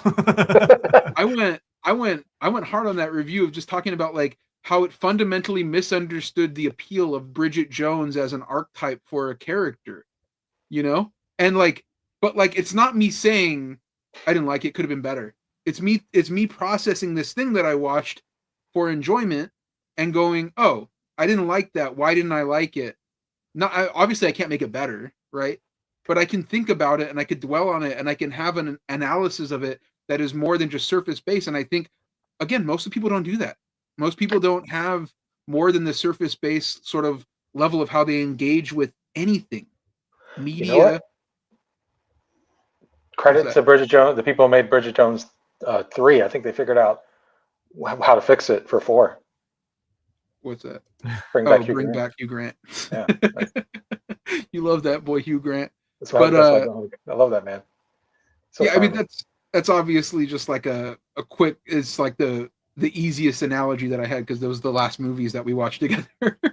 but you know, there's it's easy to talk about the things that you don't like rather than the things that you do like when you think about it critically, because sometimes you just watch something like Forgetting Sarah Marshall, the last movie we watched that we all like. It's like one of our favorite movies. That's why I have the hat. You know, that's why I rep the squad all day. This is a movie. This is a team that could never let me down. Team Forgetting Sarah Marshall. Well, that's actually not true. Some parts of that movie are problematic. Yeah. But you know, I love that movie, and like, I can explain why. But if that movie had flaws, or if like the next movie, like 5-Year Engagement from the same director and writer and star, if there's the reasons why I don't like that as much as this one, I like to process it. I like to think about it. I like to engage with it. And I think when you do that, you're able to understand that like nobody's perfect, you know, that the world isn't going to give you the best movie every single time you watch a movie, and that's okay. You know, some movies you're not going to like as much as other movies, and it's not a flaw with the movie. One, to tie that into what we've been talking about, like when you recognize what's not working for you, like the government and its policies or whatever, then you have a better handle on what you do want and what would actually fix those issues. And that's how you like vote correctly, you know? And like understanding it is how you understand that it's not immigrants who are making your life harder. It's billionaires. Or trans people, you know? Or Muslim people, or all the scapegoats that they're going to be throwing out in the next. Yeah. My boy Para says basically politics in the third world. This is going back a bit. Just keep voting for the opposition every 4 years while things remain the same, right? Or marginally worse every time, but functionally the same. Anyways, that's all pretty heavy stuff. That's all very important news. That's not what we do here on this show. You guys want to go over some irrelevant news? The news that really does not matter? Yeah. Okay. I feel bad opening with this one. You hear about this guy? I feel bad going to this one to start, but it's something that I've like, I think is one of the worst, like the dumbest things in the world, is when people get general anesthesia for tattoos, right? And I hate to say this doesn't matter, but influencer 45 dies after going under general anesthesia for back tattoo. For a back tattoo? What? Are those ones even particularly painful? No, right? Those are the easiest ones. Yeah, you just kind of lay on your stomach and read a book and. Yeah. Like there are hard places to get tattooed. I think like what is like the armpit, the rib cage, the elbow, the rib cage. Yeah. Yeah. The back, from what I understand, is like not that intense. There's a lot of fat back there too. You know, it's not. Yeah. So it's not like Sorry. No, go ahead. No, go ahead. Well, you know, certain tattoos, it's the way you have to hold your arm in a certain way, and you start to get cramps and shit. But on your back, you're just laying there, like not even doing anything. It's like taking a shit. My tats I got just on my two like forearms, so it's very easy because it's just like, all right, done. All right, done. You know what I mean? Yeah. But I think my buddy intentionally wanted to give me like I wanted them on the forearms because I thought that was sick because Harley Race had tattoos on his forearm. But I think he was like, that's a good idea because like those are chill. Those aren't hard at all. But the story goes that a Brazilian car influencer, Ricardo Godoy, he died, has died in the middle of a procedure to receive a back tattoo. Listen, if he's a Brazilian influencer, there's a really, really high chance he was a piece of shit. Because if you're rich enough, if you're to be a car influencer, you're probably not with Lula. You know what I mean? You're probably with Bolsonaro. Who, by the way, did you see that his wife, like he wanted to go to Trump's inauguration, but he couldn't get a passport to fly into the States. So like he had to send his wife and his son, but he couldn't go. Too It's bad, awesome. so sad. Like in these moments, you have to take the times where you can catch, like you can appreciate somebody else taking an L and like truly savor it. And Yeah. Bolsonaro during COVID provided us with a lot of L's that we could savor, and he's still doing it. He's like one of the biggest L takers in the world. Hey, So that's he a sucks. Brazilian. So anyways, it says the news was announced on his Instagram account on Monday, January 20th, where Godoy had more than 200,000 followers. Today, we say goodbye to Ricardo Godoy, an incredible person who left his mark on the hearts of all who had the privilege of knowing him. The post, translated from Portuguese. His joy, generosity, and light will remain present in our memories. I really hope this guy isn't like a good dude. I hope he is just a garbage person, because otherwise I feel bad. I'm not going to look into it. I like to go on tangents, but I'm not going to go on this one. I'm just going to assume he's a Balso guy. Colin says, I feel like, why even be a tattoo person if you're like that? Yeah, but a lot of people are like that, though. Yeah. Dak Prescott. Dak Prescott. He famously went under. So did Post Malone, which is why I can never take his country music seriously. Frankly, Yeah. he doesn't deal with the pain. How can he write a song that conveys true pain if he goes under for a tattoo? That's weak. That's weak. That's soft. It's like you have to pay for that. That you're having on you for the rest of your life. So I feel like the pain is like the price you pay of like having this thing that you want. Not only that, but like you're having a picture drawn permanently on your body. Like, don't you want to be awake in case they mess up? Like, you know what I mean? Like, we had a fence built a few years ago, and I noticed that the guys weren't putting the posts. Speaking of posts, they left a post alone. You know what I'm saying? Like, they weren't putting them in the right spot, and they hadn't cemented them yet. And I was like, hey, did your boss talk to you guys about having a gate right here? And they were like, oh, no. Like, if I had been under general anesthesia for that, I would have had no gate in my fence. You know what I'm saying? Like, imagine they had to put you under to do like housework. Like, oh, your toilet's clogged. Time to get. Can I sleep through this? Yeah. But yeah, like, I would think you'd want to be like, no, hold up. Why? That's not supposed to be red, or you know what I mean? Like, all right. I guess you can't see it on your back anyway, but yeah.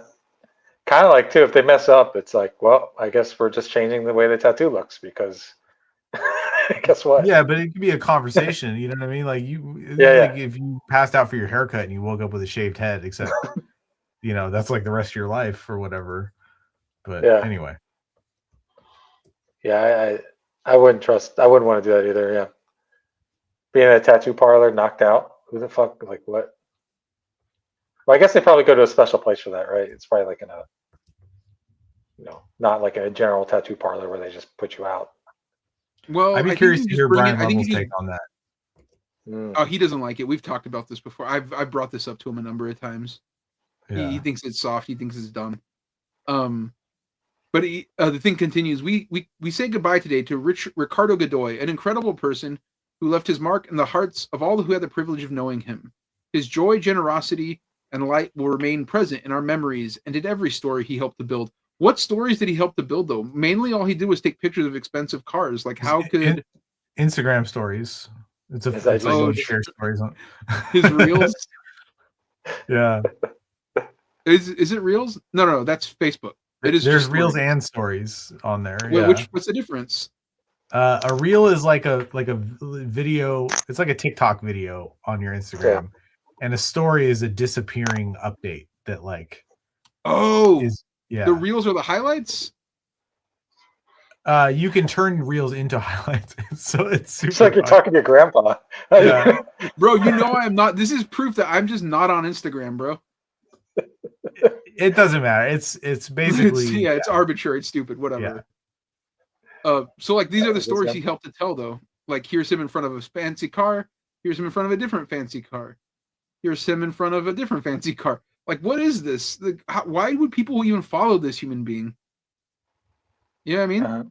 It's kind of insane. Also, he has a lot of tattoos. Why would he go under for the back one? Yeah, I'm not. That's weird. It makes me almost suspect foul play. It's weird for sure. Look at him. This is him going Unless he went out for all of his tattoos, unless they always knocked him out, and this time it was just like the one that did it. I want to thank God for letting me sit on this car. Yeah, Well, look he at died a lot of doing that's what he gonna go to loved. move. Like all grace to God. I'm on a McLaren. Really He gotta had the miss him. suicide doors They're up. not his cars, right? He's just like, That's an interesting question. I don't know. he could be in a Denny's parking lot and there's like a car meetup, and he's just like, I'm gonna shout out to the Most High. It's kind of crazy to have the suicide doors up and then go out the way he did, frankly. Damn. Is that crazy? Like, I just You think ever it's see that cool. thing? I just It think was it's cool. like,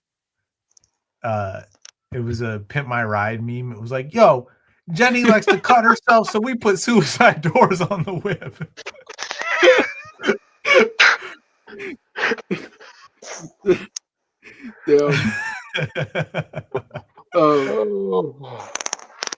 What I say to that is RIP to this guy. Shout out to his family. Truly. Yeah. Shout out to his family. Peace and love. We love. Well, it continues. The influencer had reportedly hired a tattoo studio to give him a full back tattoo, which they opted to do by putting him under general anesthesia. Oh, I'd be so mad if it was their idea and not mine. Like, this is gonna be a lot of work. You want to just get put under? He's like, no, I wasn't for the other ones. I mean, by that point, you just have to you have to sue them. If I don't know what the laws are in Brazil though.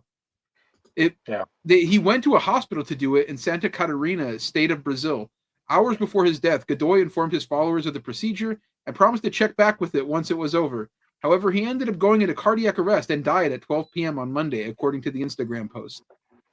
It's crazy because the IG post where they do it is it's one of his iconic pointing up at the sky ones with a dove around it. And to me, that's just kind of I would pick a different one. I would maybe pick one of him not by a car. I know that's kind of what he was famous for. It's kind of what he was known for. But it's just, I think this is kind of tacky. I wouldn't want to go out like this. That's what he did, That's what was his life. Did they at least finish the tattoo? How did it come out? I don't think they would have started, right? If he would have died when he was going under, they would have been like, oh, we're losing him. Yeah, I don't know. Oh, was it? I mean, was he already under, or is when they were putting him under? I missed that part. Oh, I mean, it says that it said he just went into cardiac arrest and died. Yeah. They were putting him. Well, he probably maybe had heart issues or something, or Yeah. There's a lot of factors that, and I also don't know what tattoo parlor has an anesthesiologist. Did they? Well, he went to the hospital to get put under, and that's where he died. And then they brought the tattoo kit to the hospital. All right, we'll do this here. Yeah, the story continues. According to the statement shared with the Daily Mail by the tattoo studio owner, who everyone probably was like, bro, you killed that guy. He said that Godoy died at the beginning of sedation and intubation. That occurred before they even started tattooing him, the owner said, adding that Godoy was a great friend.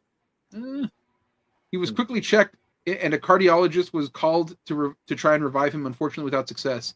Police are reportedly investigating his death. The influencer was known for his content about luxury cars, which sometimes involved his wife, Raffaella Gastaldi. He was the CEO of his own business, Godoy Premium Group. One of his friends, Eduardo Razuk, told the Mail how he was feeling ahead of the funeral and how unexpected the death was. I spoke to him in the morning. Unbelievable. None of us expected that. He's already in my prayers. Godoy was certainly an enlightened human being. Godoy's death. He's already in my prayers. That was quick. I made an addendum to my other prayers. I said, "Oh God." Also, I usually pre-schedule my prayers when you put up posts on social media, but I had to rework that, get him in there earlier than normal. We fast-tracked him. Yeah. Listen, if anything happens to either of you guys, I'm expediting my prayers for you. I just want you to know that. You're a real one. We're going to put a rush on those prayers. Yeah, man. Oh, good for you. It continues. Godoy's death comes as more people opt to receive general anesthetic before getting tattoos. Again, why? I don't understand why you would do that. Anesthesia is really a lot more complicated than just flipping off a switch or like flipping a switch, like turning off a light. Dr. John Baer, an anesthesiologist and chair of anesthesia at Swedish Medical Center in Colorado, said in a recent interview with Scripps News. But those who have the money, the fame, they will find the places that they can get this done safely. But there's still always that inherent risk. Back in the 1940s, it was about 1 in 1,000 people that would die from anesthesia, he explained it. Now that number is closer to 1 in 100,000. Well, that's, shout out to progress. Yeah. But like we said earlier, progress isn't linear. So sometimes you're going to get the random guy like that where it's like,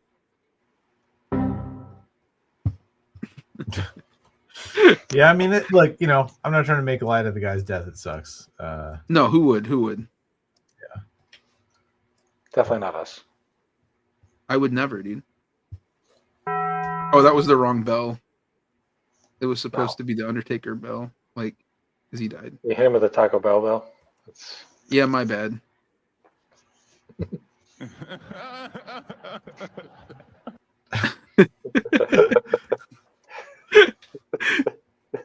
Anyways, next story. In there, when one person, when God shuts one door, he opens up another, right?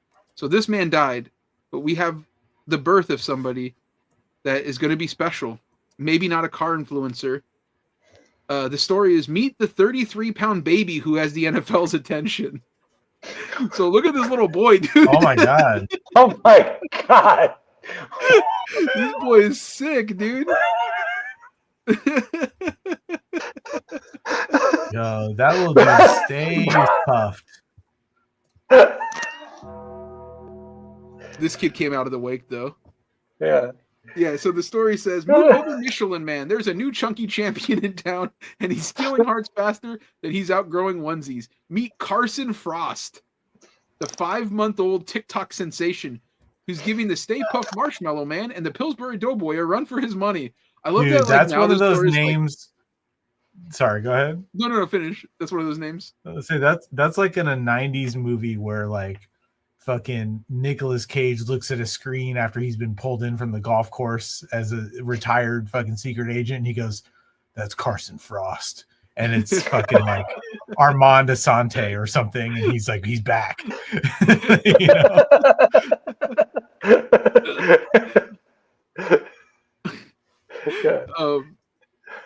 Yeah, I mean, like, look at this boy, dude. He's so thick, dude.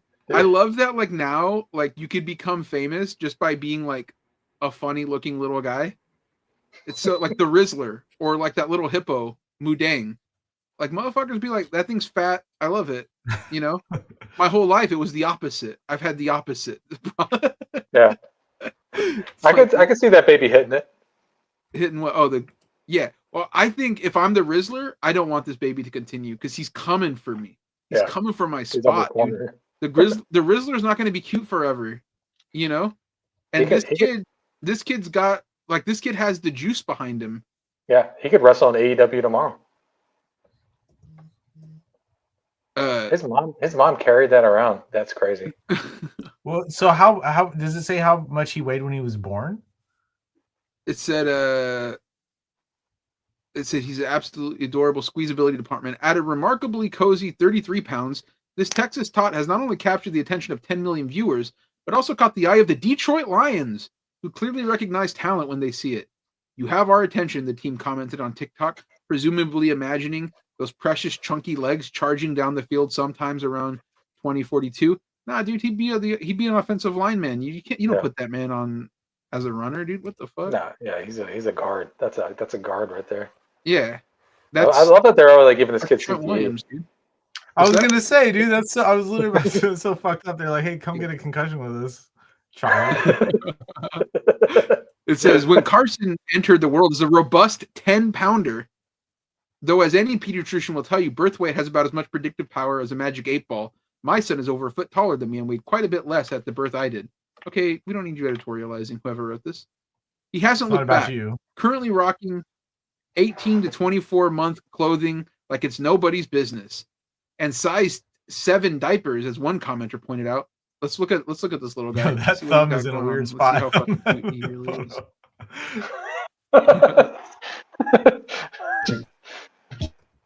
Give me all your numbers so I can phone Oh you. no. Mhm. Copyright. They're gonna fuck us over. I don't want them to start, I don't want this to be like claimed by the Missy Elliott machine. Anyways, the boy's thick. Yeah. While some might attribute his impressive gains to an ambitious appetite, his mom Sydney reveals he's actually a surprisingly moderate eater, nursing for just 15 minutes before drifting off to dreamland. Honestly, what kind of superpower breast milk is she producing? Because that's the real story here.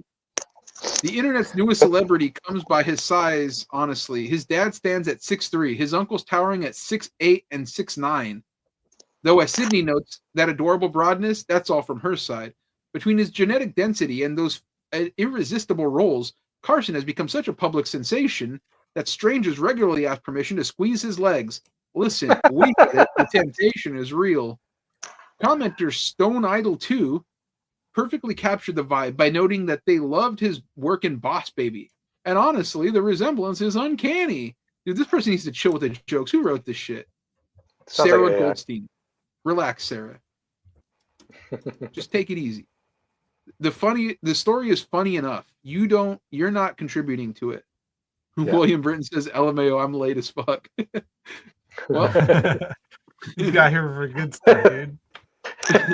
a play date is apparently in the works. Oh, wait, it says Carson has found himself at a potential future teammate in another viral chunky baby, Callum Souza, who tips the scales at 31 pounds. I got to see this guy too. That's a fucking Star Wars character right there. Callum Souza. I want to see this boy. I mean, oh yeah. This reminds me of that one baby that was like bouncing on that fucking like mom's leg. It looked fucking insane. Yeah, this kid's huge. I love that the parents are monetizing this so that they can get like the collab money, like how AJ and Big Justice, they met up with the Rizzler to like make magic happen. Sure. By the way, the TikTok ban, which came and went, I know it's only like a 90-day extension, but there's no way they're banning TikTok like permanently because of all the things we talked about earlier. Yeah. Like that's the one thing you just can't take from people. They will like genuinely like want to burn down the government. Yeah. Apparently, like somebody did like try to like do some like political violence based on the TikTok ban. He got stopped, luckily, but like that's crazy. Anyways, I love that they're going to monetize this moment. Like I got a fat baby, you got a fat baby. Let's put these guys together like King Kong versus Godzilla. You know what I mean? Which Baby was like wrestling. well, Baby fights. yeah, this is like Batman v Baby Superman, Jitsu. Dawn of Oh my Justice God. with fat babies. Dude, you know? baby jitsu in a car where they have car seats. Baby Jitsu. I would watch that. In fact, as you guys know, I've watched children do jiu-jitsu. Actually, my nephew has a tournament this weekend. I might try to go and see how much he's progressed. He's like 4, but like I want to see what he's made of. I want to see what work he's been putting in. Dude, I was real quick. The other day. I was waiting outside the yoga studio for it to open, and one of the building units next to the yoga studio is like a law office. And I hear these people talking, and this guy's talking about. And I was telling my kid, I was like, "Do you really want to be like the baby warrior, the warrior baby?" And he's like, "Yeah, I do." And my wife was like, "He's 5. Do you think it's too early to get him doing chokeholds?" And I'm like, "No, have him start early." And, I saw Mark Zuckerberg and Elon Musk talking about it on Joe Rogan, and I was just like, Oh God. If he don't start now, he's behind already. Yeah. It was like when I was in the 8th grade or 7th grade and I started learning how to play guitar, and I thought, I'm late, dude. I'll never be good because I didn't get in on this early enough. "Yeah, I'm too old. I was like, I'm too washed mentally, physically to become a good guitar player. sure." I mean, at 5, could you even? I guess you could play guitar at 5. You could try. Colin says, hey, I appreciate the bad joke because it makes you feel like a person actually touched the article instead of just having AI make sense of some posts. Yeah, I guess that's true. I don't appreciate the bad jokes because they're still bad, but they're valid for sure. The article continues, in a world of carefully curated social media perfection, there's something wonderfully refreshing about a genuinely happy, healthy baby take the internet by storm simply by being his adorably rotund self. And while Carson might not be ready for NFL draft just yet, he's certainly tackled offense. Now, if you excuse me, I need to go watch that belly roll video just one more time. This is obviously. Yeah. My nephew, I think, was like 10 pounds when he was born. And he's Can I ask you guys a question? Oh, sorry. He was always small for his age after that. It was weird. I got bad news, though, on the children front. Like, you guys familiar with Princess Charlotte? No. She's the daughter of Princess William and Kate Middleton. Oh, okay. She was at one point the most stylish child in the world, but that reign has come to an end. She knows that. I'm done. This is a huge L for Britain, for London. Sound like you're from London. She knows, says Princess Charlotte just lost her stylish title to an American princess. America's number one. USA. Each in England. So here's the little girl, just for reference to see how stylish she is. This is her. You guys want to take any guesses of whose child has usurped her in America? Kim Kardashian. Kim Kardashian. That's absolutely correct. It is our girl Kim Kardashian. Hold on. I gotta hit him with the Kim Kardashian. I remember what it's called. Here we go. Kim Kardashian. I gotta say, the soundboard is funnier if I don't go, guys, stop the conversation. Let me find a button. No, I'm like, You fucking mark. damn. Anyways, it says, we never thought we'd see the day come, but Princess Charlotte has been dethroned. The 9-year-old royal just lost her coveted style of most stylish child celebrity. Despite her regal dresses, jeweled headpieces, plus heirloom tiaras down the line, and perfectly tailored peacoats that she loves to rewear, the daughter of Prince William and Kate Middleton has been bestowed by another royal. We've said it before and we'll say it again. The closest things the United States has to the royalty are the Kennedys and the Kardashians. Kim Kardashian.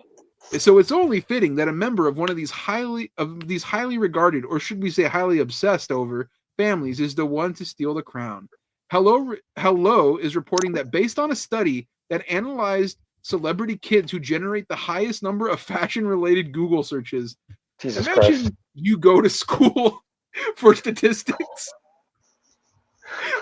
and they're like, hello, the article or the magazine or site is like, so we need you to take your knowledge of data and processing data and figure out who the most fashionable child is. I kill myself. I went to fucking MIT. I used to predict how the North Pole, how it would melt, but I now guess we shut that department down. nobody cares about that.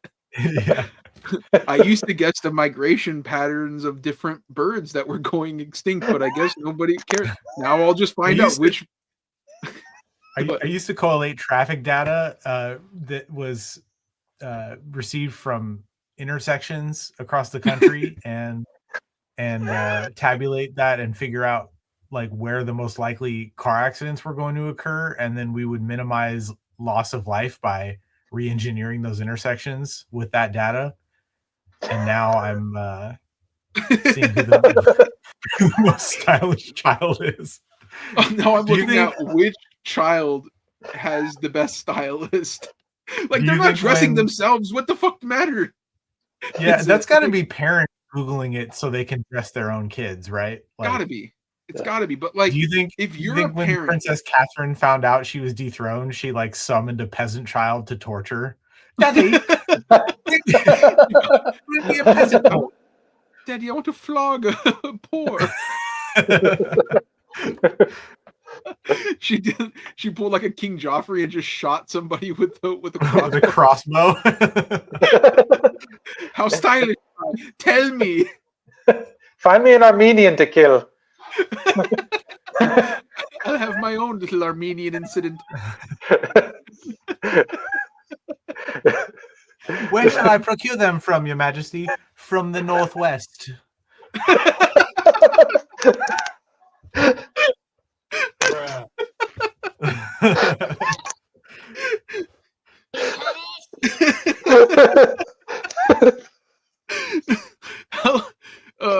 Yeah, it's crazy to imagine just like you're a researcher and this is your job. Looking at Google searches, looking at who the most fashionable baby is. It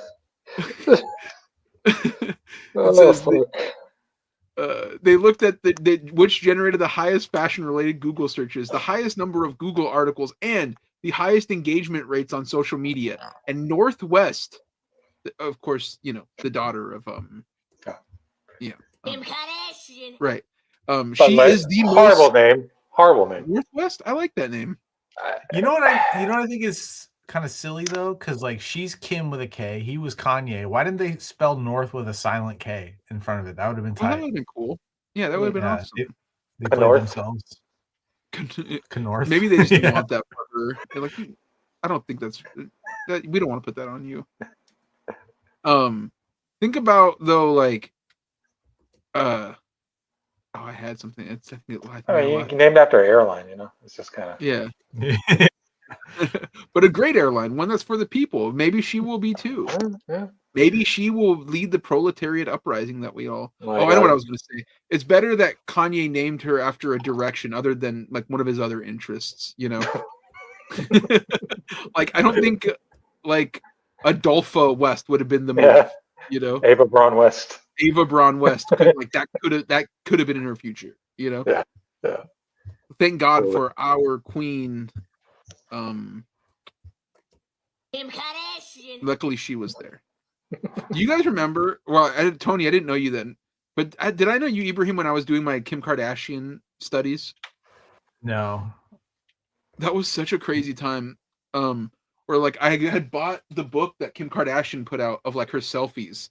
I thought that's funny, you know. And then I thought, what better way to get clout? This is when I cared about such things. Obviously, I'm no longer internet guy anymore. But back then, I thought, what better way to get clout than to draw every single selfie in this book every day, one a day, and I would just do it every fucking day. It was like an Instagram thing. I would just do it every day, and I did it for a long time. And then my buddy Dennis Culver, he pulled me aside and said, "You know, you're behind on your work." And I'm like, "Dude, it only takes me 30 minutes."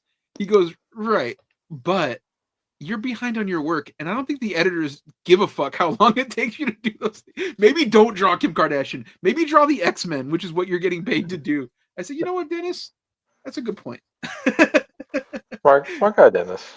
Rare W, you know, not that rare. You know, back then he was a real Sherpa for me, but he was I remember when he was like, "You're wasting your time. Stop that." And I said, "Okay." I was like, "Yes, sir." I was in San Diego too.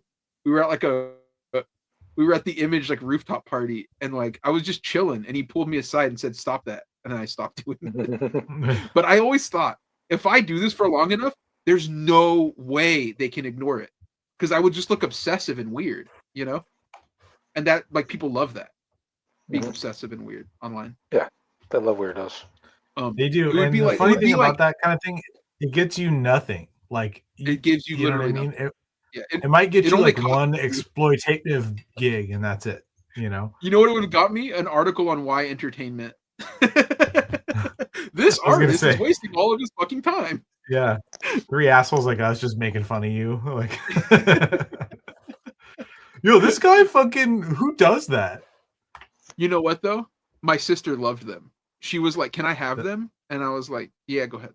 I'm like, "Yes, but I'm keeping the book, like the original." But she has all the drawings. But it was, you know what? It was fun because I was drawing them in a different style every day. I was using different tools every day. Yeah, that's cool. Yeah. So like, it's not worth it, but it was like this real stylistic adventure where like one day I'm gonna try to draw one like Trad Moore. Like, what if Trad Moore did this, or like Jim Lee, or whoever? I was just like experimenting, or like I'm gonna try watercolors. They wouldn't I'm gonna do try that because they're drawing comics. right, yeah. But I was like, I was trying watercolors. I was using dip pens. I was using brushes. I was doing everything. I was just having fun with it. But obviously, I was wasting too much time. Anyways, that's my Kim Kardashian thing. Given Northwest's largest social media presence and her involvement in the 30th anniversary live concert special of The Lion King, we're not surprised more people are increasingly interested in the 11-year-old's fashion choices. And yet, it's so astounding to us that North and Charlotte are neck and neck when their style is the definition of the proverbial apples and oranges.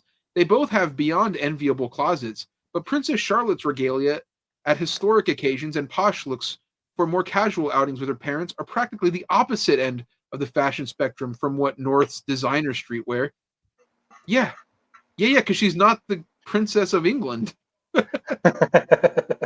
She's like obviously just dressing like Aaliyah. That's all, I think what you're thinking is Aaliyah is the style god. Can we really compare these looks from across the pond? Yeah, I think so. And I do think, like, just me personally, I think Northwest probably dresses better. Also, Can we just take a moment to imagine if they swap styles for a day? Oh, this article jumped the shark. What are we doing here? Well, like, why? Even though they are both so cute in whatever they wear, our brains just can't compute. As for the rest of the written top by the five, same Sarah Goldstein as the baby one. This is written by Rebecca Rakowitz, which just feels like maybe none of these people exist. Maybe this is AI. Yeah. Those are like the names that were following our accounts on Twitter. Back when, AI. Oh, these are all those bots that I'm getting on Blue Sky these days. They're fans of the show. Colin says, I think she just got announced as a feature on a FKA Twigs album. Like, for real. Oh, shout out to FKA Twigs. Our GOAT. From The Crow. The Crow. Love the new Crow movie. Loved it. As for the rest of the top five, Princess Charlotte's older brother Prince George is ranked number 3. His younger brother Prince Louis is number 5, and Beyonce and Jay-Z's daughter Blue Ivy Carter is number 4. Huge L. Not like, wait, who's number 5 in this? Her older brother is who? Oh, Prince Louis. I'd be a little bummed if Prince Louis is number 5 beyond Blue Ivy Carter. Like, what does your older brother Prince George have that you don't, Louis? If the boys are surprising you, don't forget that Princess Louis made headlines this year when his fashion choices broke long-standing tradition. For Christmas, the 6-year-old wore wait for it, full suit. Typically, men in the royal family don't start wearing suits until they are 7. And then, is it really any wonder that people are interested in a future king's wardrobe and the style of Queen Bey's daughter? I guess we really should add a third royal family to the U.S. list. Well, that's all right. We don't have to do that. Yeah. In another story that I have here, Al Capone's gun that he called Sweetheart is coming to Vegas.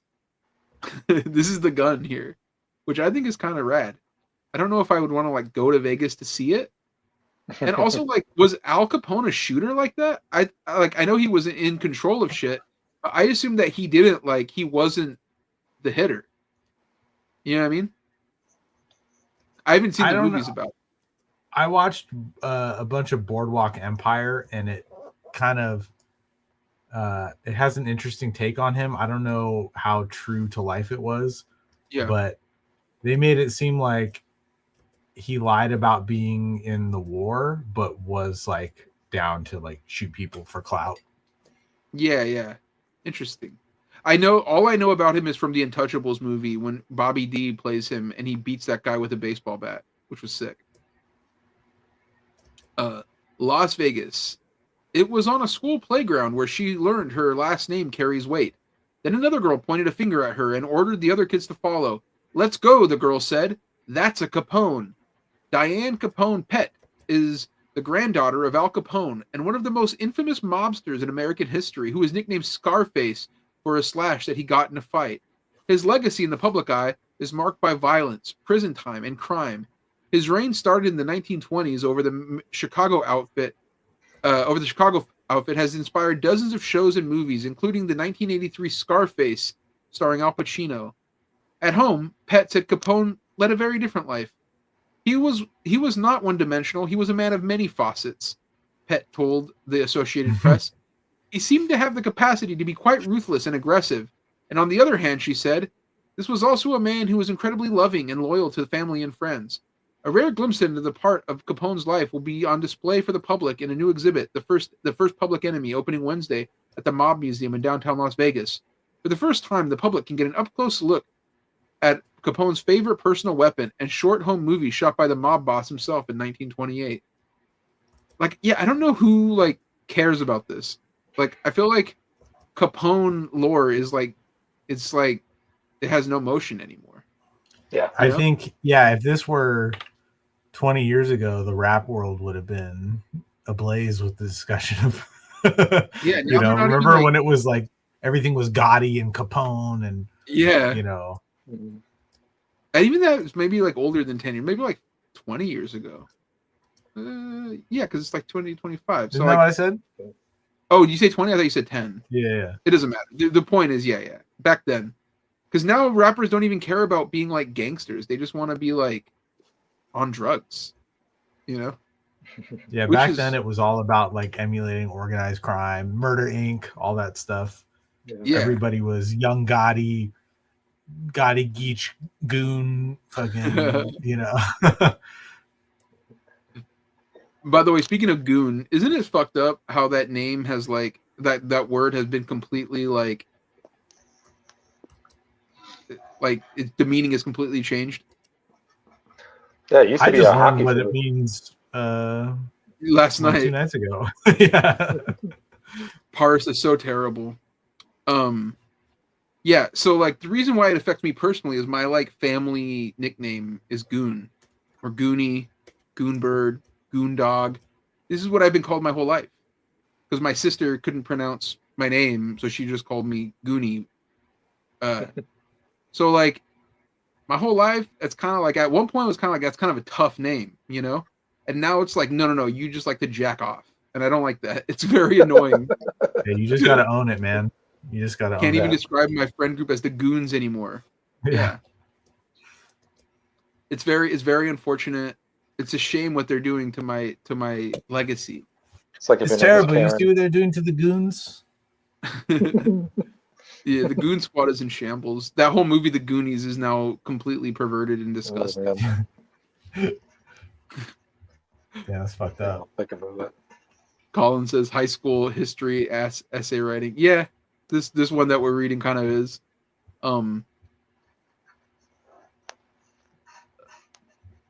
After Capone's death in 1947 of natural causes, his belongings stayed in the family for decades. First with his wife and son, and then after their deaths with his 4 granddaughters, including Pett, or 2 including Pett, are still alive. Pett, 81. Dude, he's so old. His granddaughter is like all like Biden levels old. That's wild. Like, think about how long ago that was. What's really disorienting to me about this is that I watched so many movies where like that was kind of contemporary, like all that shit. So like it's kind of fucked lately that I've been watching movies about the 20s and shit. And I'm like, oh yeah, man, that's like 100 years ago. Yeah, I was thinking about how, because one of my neighbors is he was in Vietnam, or he was in the military. He was a translator. He didn't see combat, thankfully, but he's like almost 80. And I was like, damn, like when we were kids, that's how old like World War II vets were, you know? Yeah. This is wild. My dad was born in 1939. Yeah. So he would tell me stories about sitting in front of the radio listening to The Shadow. Like that was their entertainment in it. That's wild. Yeah. It's like when I talk to my nephews though about the shit I used to do though. You know, I was like, bro. I mean, like I'm literally like unk status now. You know, like literally an uncle, but also like I'm old as shit to them. Like they don't even understand like the world that we used to live in before like internet. Oh, and, yeah. like, stuff. Like I would just be like, bro, like you know, I tried to think of the example that I gave him about like how we used to just like how the world was just different. Oh fuck, I can't. I think of remember it. like a little over 10 years ago, I dated this woman who had kids, and I remember telling her kids what a video store was. I think it was They I was had no idea. explaining to him. Oh, go ahead. I said they had no idea. And like I remember teaching one of them how to read an analog clock because her whole life had just been digital clocks, you know? Yeah. Dude, these kids can't read cursive anymore. They don't. Yeah. think what I I was- wrote my sister's kid a letter recently. In cursive? and- No, I had to type it out because I was like, they won't be able to read my handwriting because it's Oh, in shit. cursive. Yeah. Oh, you just genuinely write in cursive all the time? Yeah. That's crazy. I didn't know that. Keeping it alive.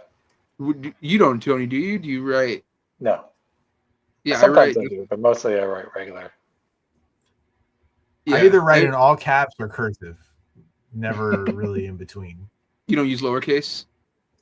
You're too No, big because time. it's like, no, I might as well connect them. You know, Yeah, I got time is money, baby. yeah. I remembered what the example was. Like I was just kind of explaining to him that like, you know, like Spotify, like we were talking about our Wrapped and stuff. Like, you know, it's crazy. Like back in the day, like if you wanted to listen to music, you just had a CD and that was all you listened to. You know, like if like you can't listen to, you don't have access to every piece of recorded music ever at your fingertips. It was like, I bought the CD. I'm going to listen to this 1,000 times. You know what I mean? Like I'm gonna, or more than 1,000. This is gonna be the soundtrack to my life. This CD, because I spent like $10 on it or $13 on it. Like I will never not know these songs anymore.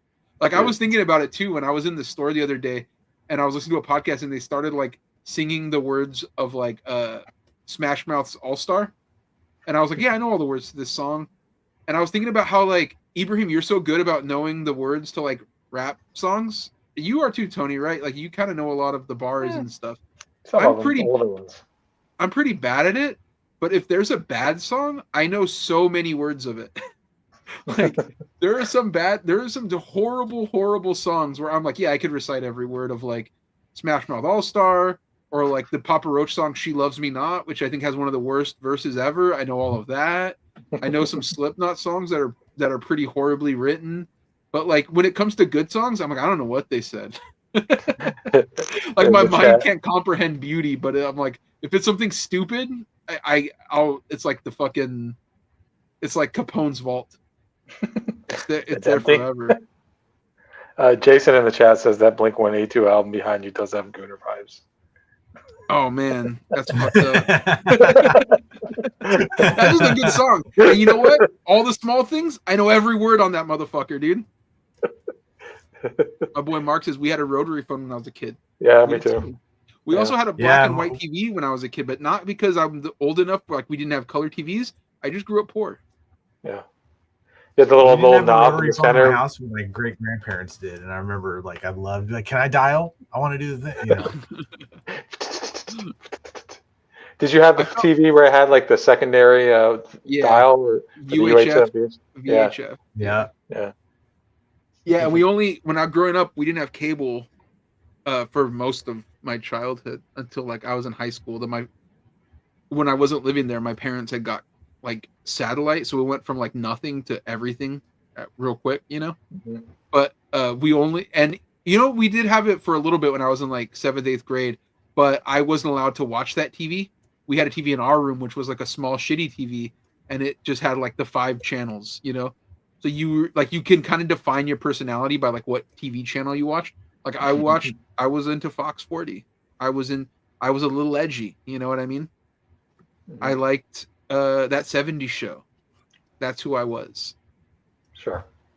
It also made it so I like really my whole life revolved around that TV. like, I can't go hang out because I'm gonna miss the Seinfeld rerun. Like, if I miss that, who knows when I'm gonna see that episode again. They lost. I'll never be able to find it ever for the rest of my life. Colin says the thing that throws off the way time advances now for me is that video games basically look the same almost 20 years ago. When growing up, 20-year-old games were like 8-bit. Yeah. Yeah, that's a good point. Do you think the games today look the same as they did 20 years ago? I think they look substantially better. They look better, but the jump hasn't been as. Oh, big, yeah. You know. Yeah. But I remember getting like different wrestling games and being like, this is the most realistic any game will ever look. You know what I mean? Yeah. Like, and it was like the for shittiest example, game you could imagine. Like the jump between like the PS4 and the PS5 is like Yeah, it's pretty not marginal. You're right about super. that. Yeah. Yeah. Remember the wrestling game you were playing in the call one night where you got it on the Steam Deck? It was like WCW NWO or whatever. Yeah. I used to play. Oh man, I used to love that. I thought that was the most cutting edge thing I'd ever seen. You know, Dude, It's the, my friends used to because- play those, and I would just be like, I don't know what any of these acronyms mean. I don't like. It was like a different one every month, yeah. and they'd always be like, "Oh, fucking slamming Steve," or fucking, you know, there was like some new wrestler guy that I was supposed to give a shit about, and I was like, I don't know why wrestling just never did it for me. Like I never absorbed any of it. You know, it's one of those things. It's visceral. It hits you. And that's our boy. I think it was because people it was like the storytelling, and I'm like, What? it's the location never changes. I think that's part of it. What? You know, like when a Yeah. movie takes place in one room or something. It's always in a ring. It's in an arena. It's in a stadium. What? It's in a What? civic center. It's at a What? fairgrounds. What? What? But yeah, It's all right. yeah.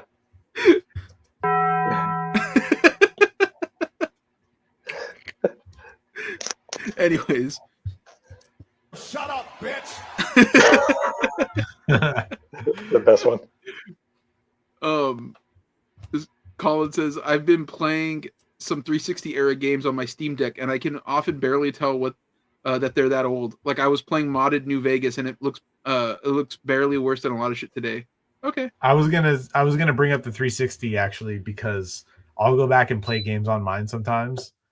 Like I like a year ago I fired up Red Dead Redemption and I was like, this looks great still. Like I don't. Yeah. It doesn't matter, you know. Red Dead Redemption 2 though, I think it looks better, but like it definitely isn't like mind blowing. You know, like the other one looks great. Yeah. Paris says 2005 to 2015 was a massive jump. 2015 to 2025 less so. Mhm. And then he continues, same for smartphones and computers. Someone from 2015 would have had no trouble using today's technology, but a 2005er would be hard stuck. That's true. Half-Life is like that. Yeah, although like what I like about it is that it's just like it runs better, like technology, even from like I had got a Chromebook that I used for the longest time. And when I got a new Chromebook, because my other one broke, I was like, holy shit, this thing is so fast, you know? Like cheap technology is getting a lot better.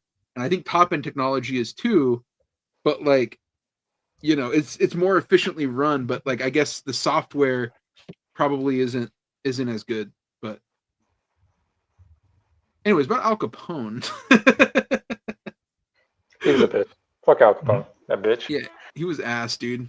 Yeah. It says one of their most treasured hand-me-downs was Capone's favorite weapon.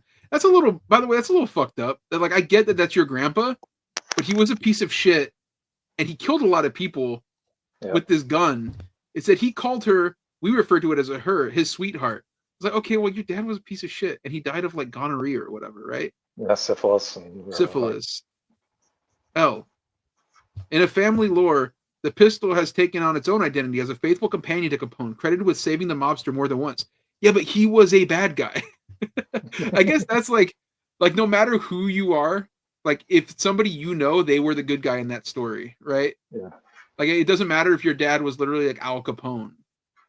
It's like, yeah, he was still like the gun saved his life. It like really helped us out. She saved him, and she was so very special to him and very special to us, Pet said. Jeff Schumacher, a historian and vice president of the exhibits and programs at the museum, that the artifacts from the Capone family collection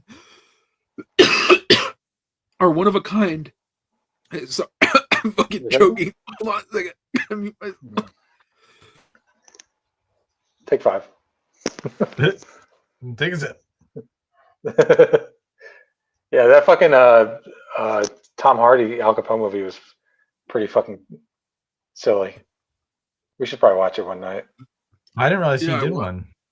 Yeah, it's like he has a him. hilarious voice in it. Yeah, he's like his last days basically. He's in like a home for people like with brain addled or whatever.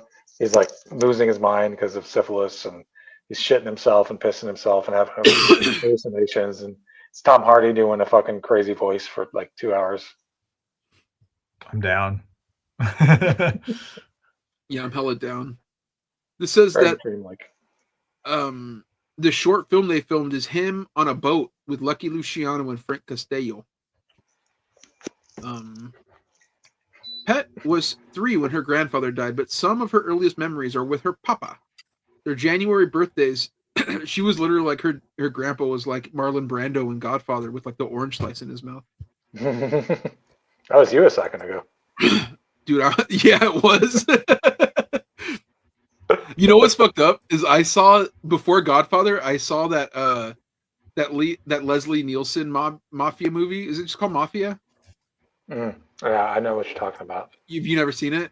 Never seen He, it. But I he know does what the you're same thing with like a watermelon slice, and it's so crazy looking. Does he have it in his mouth just like? Yeah, it looks nuts. But anyways, so I always like have to check like, did that really happen, or was that just like my memory of the parody of the thing that I saw?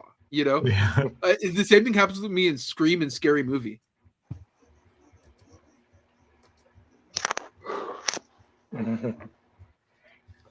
Yeah, I think Al Capone is probably rotting in hell right now.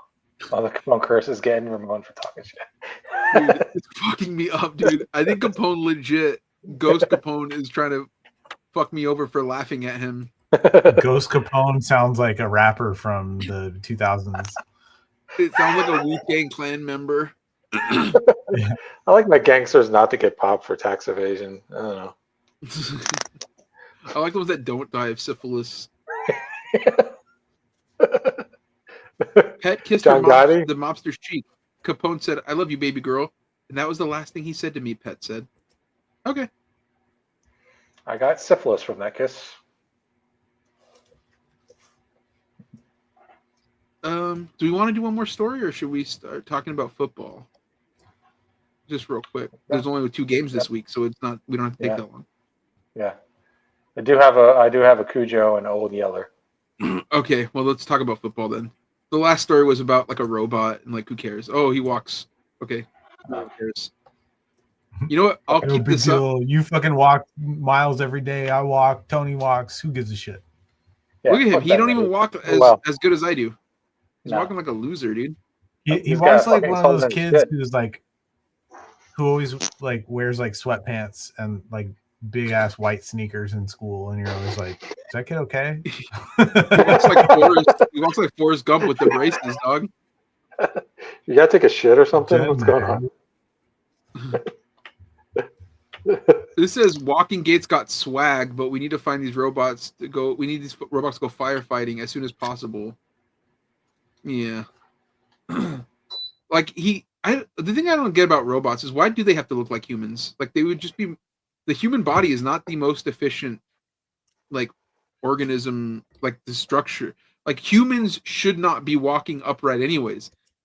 I mean, like, I'm not advocating for us to crawl everywhere. I'm just saying, the reason why everybody's bodies break down when they get old is because we evolved to walk upright, but we have the scars of evolution in the way that our body is made up, so that our spine gets crushed and our hips get fucked up and our knees and leg joints get fucked up. Our back gets fucked up because man was not meant to walk upright. That's just a fact. We were supposed to be apes, like crawling around. But that's kind of like Joe Rogan territory that I'm going in. So let's stop that. Guys, what if a monkey could drive, dude? Like, you think you could fight a monkey, dude? I don't think you How many could. monkeys could you fight at once? Jamie, bring up how many monkeys. I saw a monkey one time that could fight, like legit, like he was one of the greatest fighters of all time. Pull up Jamie, the pull clip. that- And then he Look finds at out the it wasn't fight. real, and he's like, "Oh well, it looks real. They should do something What? about that. Why would it lie? Somebody might see that and think it was real." Anytime I start talking about like evolution based on like the course that I took about like physical anthropology like almost 10 years ago now, just stop me. 'Cause I start to sound like a Rogan guy. Well, speaking of people walking on two legs, we got some football this weekend. Yeah. Last weekend we had some football. How'd you do? And, I went 2-2. So Which two did So you get Kansas- wrong? I got the Detroit fraud Lions, Okay. and I got my Baltimore Ravens. I got that wrong as well. So my Cujos of the week are the referees in the Kansas City and Houston game. They really came in clutch and helped carry the wasn't Chiefs best to that win. officiated game. I felt like they won by what was it, 9 points, and the two drives that were extended because of roughing the roughing calls equal 10 points on those drives. So I kind of feel like that might I'll have played say a part into this. it. Oh, you got the Ravens game wrong too, right? That was the Yeah, other I got the Ravens game, and that's my old yeller is Mark Andrews. He let one. down my Oh, boy come on. Lamar. That was Lamar's fault. He let down my boy Lamar. He even put out a post today. He Did he? apologized to everyone, yeah, about how bad he feels for dropping the ball, literally. Ibrahim, it was this crazy tight game where it was like it would have been tied if this guy caught a ball that was like maybe 5 feet. No one was really around. Although it was a little short, it was kind of at his hip. He was falling backwards, so it wasn't the easiest ball to catch, but it hit him in the hands. Yeah, it's So a tight play. It's a bang bang catching the play. ball. Yeah, you got to catch it. He drops it, so the game is over. So this guy, now everybody's like, it's his fault, right? But it's like there was like 4 quarters of football before that, and his quarterback gave up the ball 3 times. Yeah, Mark Andrews. So- that's You're not somebody yeller. supposed It's to do just- that. You can't do turnovers in the NFL. You can't expect No. to win games with a 3-0. Oh no, he gave it over twice. Mark Andrews Yeah. fumbled it as well. Mark Andrews fumbled one. Yeah. Yeah. But you have a 3-0 turnover deficit and win that game. And all that being said, they still had a chance to tie it with like 20 seconds left or whatever it was. If he would have caught that ball, Yeah, Lamar it would've put it been a right where it had tight to be. Honestly, overtime. if they would have tied it, I think you would be going into this week 3-1 because I think they would have had all the momentum, and I don't think Yeah. the Bills would have been able to stop them. But Yeah. we don't live in that world. We live in the world of what actually happened, where I'm right, you're wrong. So, okay, this week we only have 2 games. Yeah, so we got Commanders at Eagles, I'm going to say Eagles favored by 5.5. 6. Who you All right, got? I'm going to take Philly -6. Ibrahim, how about you? I'm gonna go Philly -5.5. Well, you can't take 5.5. No, Why? let him take 5.5. But you're taking the Eagles though. You just prefer that to the Commanders. I mean, Commanders have a more I do commanding my game. own thing. You know what I'm saying? Yeah. They're Well, the you're doing commies. literally what I Tony's thing. I think they'll soar into that situation and take the command of it. So Okay. yeah. Very interesting take. I would love to go against the Eagles because I think it would be funny if the Eagles lost and the Commanders somehow made it to the Super Bowl. However, I think Jaden is just too unproven, and I think while the Eagles can be had, I don't think they will be had this week. Yeah. The Commanders got extremely lucky that they were going up against a truly disastrous team in the Detroit Lions. just a shambolic performance by people. It's funny. My brother was telling me that he hates Cinderella stories. He loves to see them just go down in flames. And I'm like, well, they weren't a Cinderella story because they were the number 1 team in the Yeah, NFC. they're 15 and But he 2. was like, That was- yeah, but everybody was still treating them like a Cinderella story. I'm like, yeah, that's true. I feel like everybody was rooting for them, like, oh, Detroit, because they've been bad for so long that it's Yeah. like they've been losers, but now they're on top. And it's like, well, go fuck yourself. How about that? How about go back to being shitty? How about that? And now they got poached for all their like, offensive and defensive coordinators. So we'll see how they rebound. I will say in regards to the Washington and Philly game, I am taking Philly, but I did for a second think about taking Washington. About maybe they can keep it close. But like you were saying about Jaden, he's inexperienced, and I could see a situation where one thing goes wrong and it just snowballs, and Saquon busts a long run, and then they win by like 2 touchdowns. I imagine that will happen. Yeah, I like imagine that 23 will to 10 or happen something. 100%. But the other game is the game of the week. Yeah, It really feels like it's another AFC year. Let's be honest. yeah. I've got the referees favored by 1.5. Well, you're right. The Chiefs are favored by 1.5. All right, I'm going to take the Chiefs. I'm going. Listen, Team of Destiny. I cannot root against Northern California, so I'm going for the Bills. I don't like it. I feel like I'm let down too much rooting against the Chiefs. Like I'm gonna let myself get my heart broken again, though. I'm gonna say, go Josh Allen. Please end this.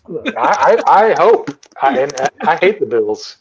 With the heat of 1,000 suns. But if they can somehow beat the Chiefs and then lose in the Super Bowl, that would be an ideal outcome for me personally. Yeah. Where I'm sitting, but I just don't see. What you're hoping for is Commanders win a championship. Yes, get my hands up, Commanders against the Bills. Yeah, preferably. But I just the don't Chiefs, feel. There's literally no way the Chiefs lose that game. Yeah, the refs won't let them. They just won't let them. I know. Yeah, they just literally, you can't do it. Yeah. So yeah, it's sad that you can say that and then be right every single time.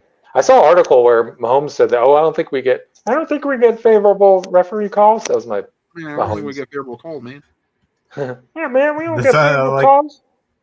That's a really good Kermit. Yeah, that's what he sounds like. He said that we don't get those calls, and every year in the NFL they get new referees in, so they can't possibly be rooting for us because we always get new guys in every year. The opposite of the truth. Yeah, they would be more inclined to root for you because they're watching you from the outside and going like, "Oh, they're so great." Yeah, and they're not going to be around, so they don't have anything to be held to accountable for, which is not even true because it's the same referees every fucking year. I see the same guys in the big games that they play in, and especially in the playoffs. It's always the same guys because they use the top crews. So fuck him, fuck the Chiefs,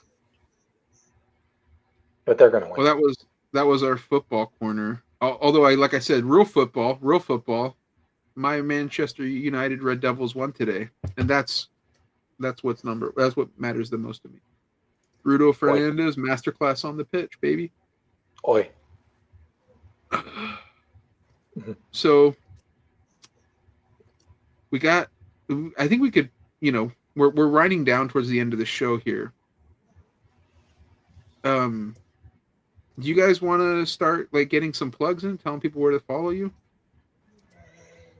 You can find me on Blue Sky at Tony Gregory, and then I guess on Instagram for the time being, Tony Gregory. I'm not going to be posting much art there anymore. I'm just keeping it to like stay in touch with loved ones. But if you want to follow my art, go to Blue Sky. My Tumblr link is on my Blue Sky, and then elcaminoart.com is where you can find me. How about you, Ibrahim? Yeah, similar with Instagram. I'm on there. I post figure stuff, but I don't post drawings anymore because of their AI scraping. And I don't know how long I'll be on there. I mean, for the time being, yes. But Blue Sky, I'm on there regularly. I post a lot of different stuff. Just search my name, and YouTube as well. I just posted a video of this incredible Clark Kent figure that I had been waiting on for like 2 years. And look at that bad boy. So and then it came with an extra head.